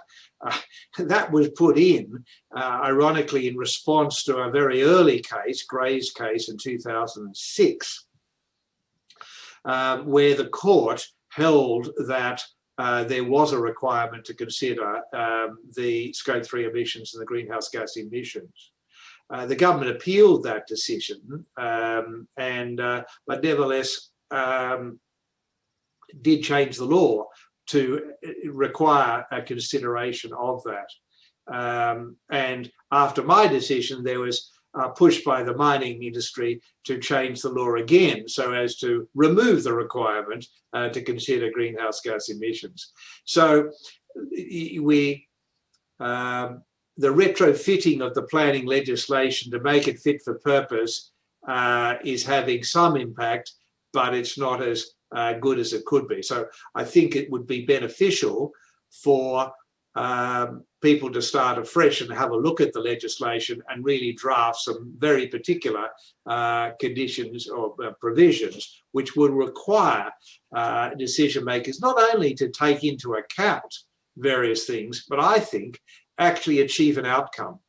That is, to not approve a project or not to do something unless you're going to achieve the NDC or unless you're going to achieve a particular outcome. I think that's what we need. So, I mean, the response to the Supreme Court's decision may be they need to change the UK Planning Act, to make that fit for purpose. There's nowhere, unfortunately, that you can appeal from the Supreme Court, so you're stuck with that decision. So the answer will be they need to amend the legislation. Yeah, thank you very much. Yeah, that's what I think as well. I actually made this presentation to the Law Commission on Friday, and hopefully we can convince them that the government needs to look into the changes that need to be made in the Planning Act. Thank you so much for that. I'm now moving to the questions. We've got one that relates to COP26. I would start with that one. What key changes to the law or agreements, if any, would you like to see coming out of COP26? I would like to see more outcome-orientated obligations and less procedural obligations.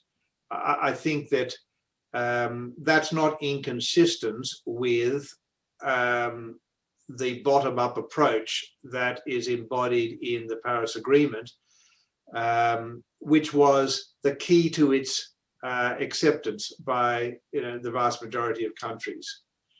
It will simply be to say, countries, you can pick whatever NDC you want.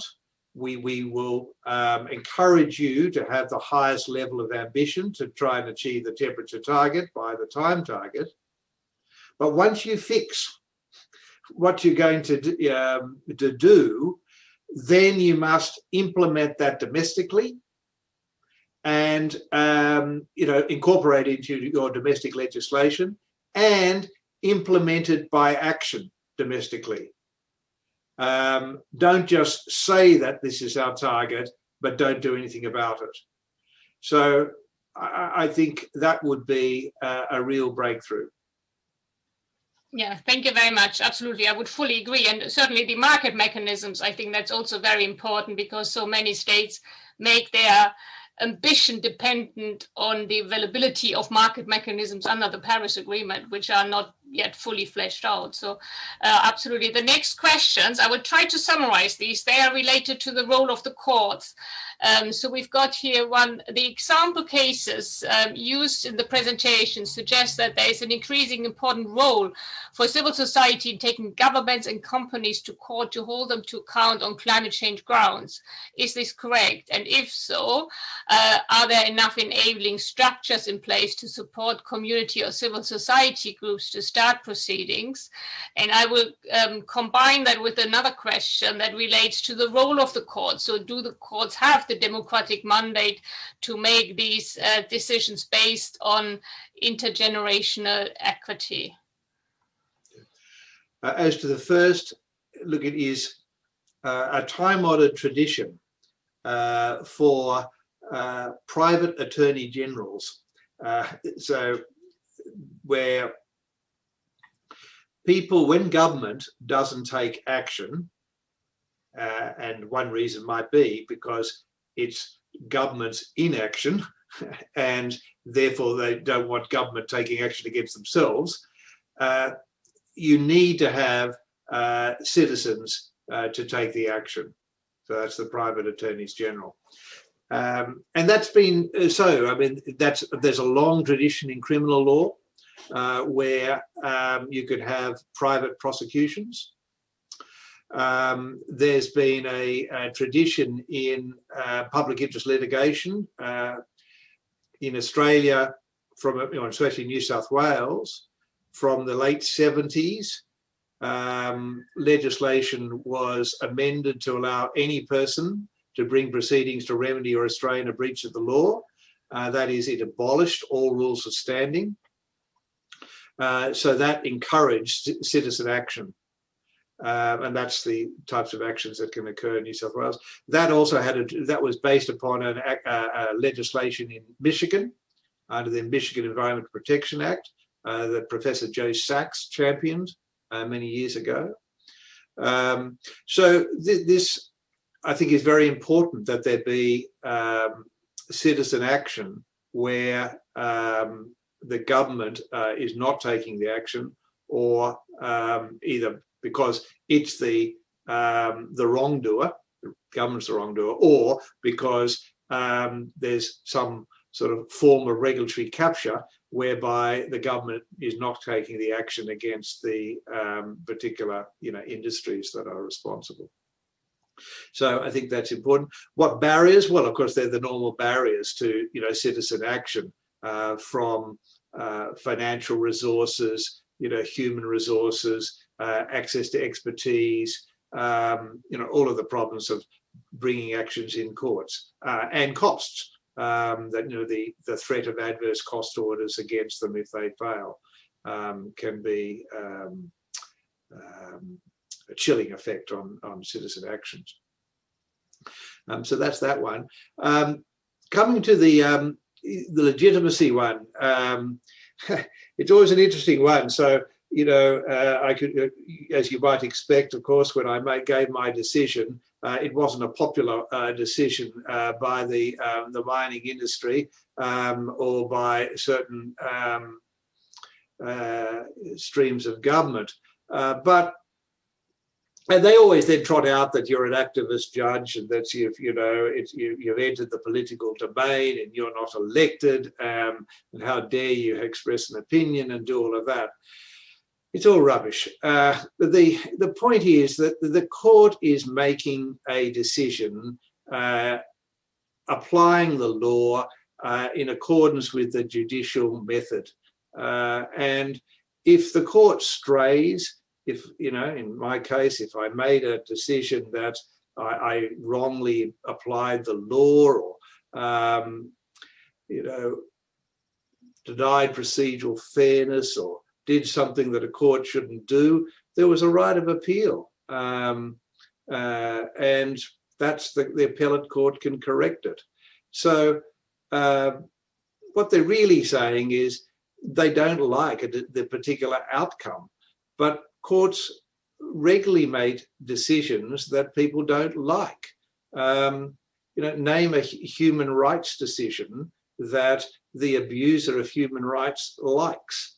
Name one which upholds, whether any vulnerable people. So it could be in the criminal law. There might be, people who think that certain criminals should be thrown in prison with, and throw out the key and never let them out again. And then a court says, well, no, there was a miscarriage of justice in the trial, we're going to let them out. Oh, what are you doing that for? And so but that's what the courts do. I mean, we're not here to be a popularity contest. So I think the courts have been acting quite legitimately within the province of the judiciary. I haven't seen any example where it's been exceeding their proper province. Thank you so much. There are so many comments in the chat and in the Q&A section that this was a great talk. Everyone is so very grateful for it. And I completely agree. There are many questions as well. I'm aware of the time. Do you agree, or would it be okay for you if I gave the floor to Karen Johnston and Julian Williams for the final two questions? And then after that, we will wrap it up. Would that be okay? I'm fine. Yeah. It's darky. By the way, we've got the sort of pink moon tonight in the really large moon. So it's very scenic. I can't really move the thing around to show you, but it's very nice tonight. Thank you very much. Okay, then I hand over to Karen, please.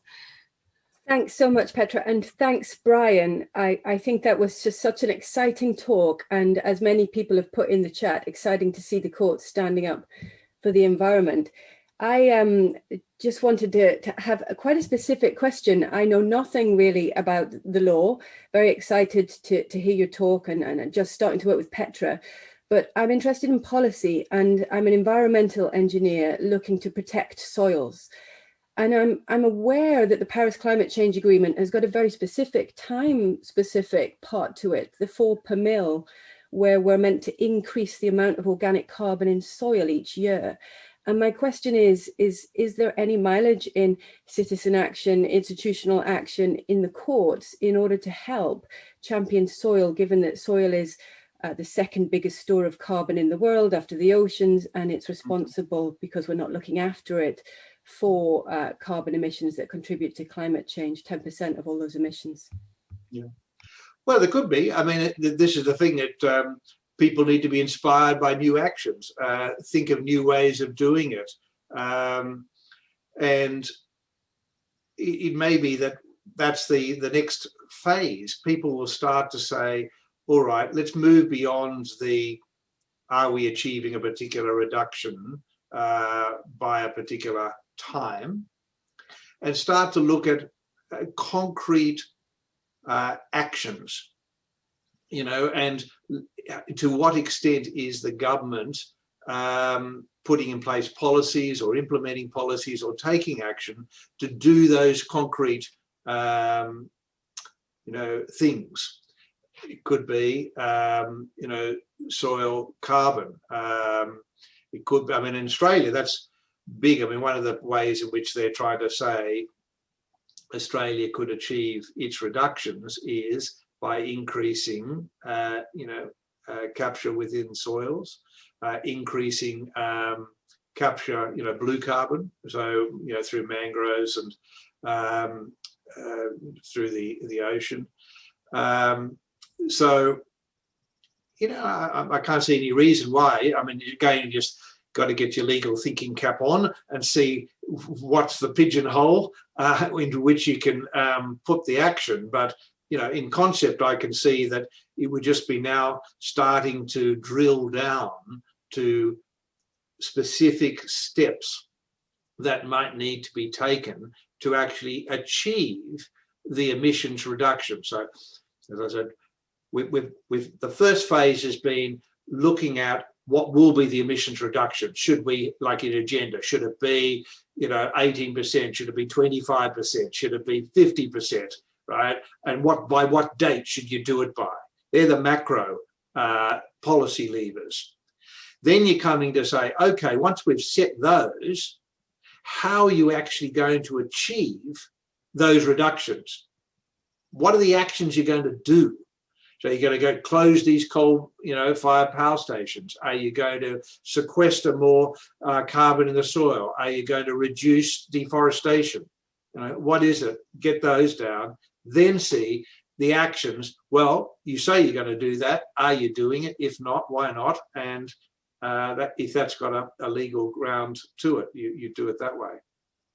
Thanks, Brian. Just to say, I'd love to keep in touch, and just to shout out for the seminar series in October around nature. This will be one of the topics that I would like to discuss. It wasn't before. You've put the thought in my head. Thank you very much. Good. Okay. Thank you, Karen. I should add that Justice Preston will come to Durham hopefully in September, if that is all. Yeah, I know. I know. We always think September is so far away, but if it's possible. Well, no, Australia's not letting anyone out or in.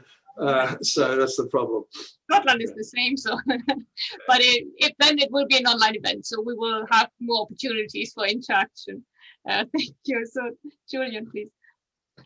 Yeah, thanks for a fantastic talk. I mean, the law as written seems to give you a lot of tools in terms of how you can, the argumentation of each way that it was run. And it certainly seemed that they, the way that you presented it, they obviously ran completely afoul of most of the key points within the climate change case. I guess it's sort of in the back of my mind, because I just think about it from a UK perspective. Are there mechanisms which at a federal level the government could actually then come back and say, well, actually, there's pressing national interest issues here. So, for example, let's say in the future there was a massive spike in gas prices, and then you came back and you said, right, we're not going to allow a new gas field or a new coal field, but then they say, well, a national security consideration, this overrides it. Is that because obviously this is at a local level, at the regional government level? Is it possible for them to actually come back and revisit that, or for future decisions overrule them, given some situational change? Is it that, because you said wrong time, if we're in the same circumstance at any given point, is it path dependent on circumstances, or could you envisage another situation in which it could actually be reversed in this way, either at your level or by the national government or national or federal court? Well, I think there's a theoretical answer and a sort of a practical answer. The theoretical answer is yes, of course. If the abatement of greenhouse gas emissions were to be achieved, so that is, Australia were to not only will find the emissions reductions in other places, and they were able to increase removal by sinks dramatically, then yes, that would give more space for more fossil fuel developments. But the reality is that it's not going to happen, because every sort of half year, another report comes out to say that the action that's being taken is so inadequate. And as Petra was saying earlier, we all know every year you defer taking the action, the greater the action you have to take in the future. I mean, there's one report being issued by one of our peak Climate Council bodies, which says that probably we have missed the boat for achieving 1.5 degrees, and that it's no longer an achievable target. But that means to get to 2, we have to increase, the ambition so much more. So, and I guess can't see, I mean, Australia's laggard at the best of times. There's no way that it can be increase the amount of action that's going to be required to put back into play fossil fuel developments. So I think the reality is it's not going to work. Another interesting point, of course, we are a federal system here, and that does play some interesting interplay between a national government and a state government. Now, unlike the United States, the national government doesn't have a lot of power in relation to environmental matters. And the heavy lifting is done by the states. So that's why a decision at state level is actually a much more important decision than a decision made at a national level. But again, theoretically, the Commonwealth government, federal government, could pass legislation which covers the field in relation to climate change action. Pursuant to one of our constitutional provisions, where there is an inconsistency between federal law and state law, the federal law will prevail. But I remember I said it had to cover the field. So what they would need is far-reaching climate change legislation that addresses all the aspects of the problem. It would then displace the states. Yeah. And then they could override it. But again, we come back, the reality with especially the current government. But I have to say, even if the opposition were to become the government, I can't see them doing it. I mean, it's notorious. Australia's had climate wars between, we've lost prime ministers regularly. I mean, you sort of go to bed and wake up and there's a new person there. And so I just don't think in reality that there's the political will to step in and pass at federal level comprehensive climate change legislation which will solve the problem. Yeah, because I think that's actually much better, because I think in the UK, one of the issues is that quite a lot of legislation will have a national security exemption to it, for example. And if we look at the Bribery and Corruption Act, there's been several cases where government has just come in and slapped straight in a national security or a public national interest exemption on it, and that's just taken out cases in that way. And that's always the concern in the UK is that even if we came up with a good system like this, the mechanism of decision making will mean that it's quite quick for them to come in and actually then suddenly change their minds and say, well, actually, no, we want to put an exemption into this one, even if it's then tied to the external regulatory system. So I think that's really good decision, very good process that Australia has. So thank you very much. And it's a brilliant talk. Absolutely fantastic. I really learned. Yeah, thank you so much. I suppose in the UK, we now will hopefully see that the government will legislate to implement the sixth carbon budget fully, which means by 2035, we will have to achieve 78% of emission reductions compared to 1990. So let's hope that there is a momentum for change that builds up towards COP26. And this is, I think, at the core of what we are trying to achieve here, and what you have really supported us so greatly with today. I'm so grateful for you to give this talk about law, because I think engaging with the other disciplines and really trying to understand the language that we are all speaking is so absolutely at the core of addressing this complex issue. No discipline, no department holds the knowledge to address it on their own. So I think we need to work together, and that is what makes it really worthwhile doing. So thank you to the audience for your fantastic questions. I will download the Q&A section and the chat function section as well, so that questions can be addressed afterwards. Nothing will be lost, and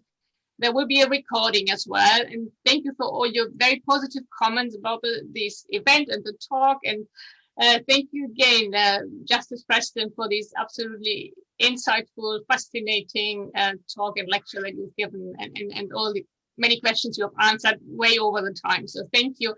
Thank you, my pleasure, colleagues, for the support, and for support on all different levels, and also administrative support with this session. And I wish you a good rest of the day and a good night in Australia.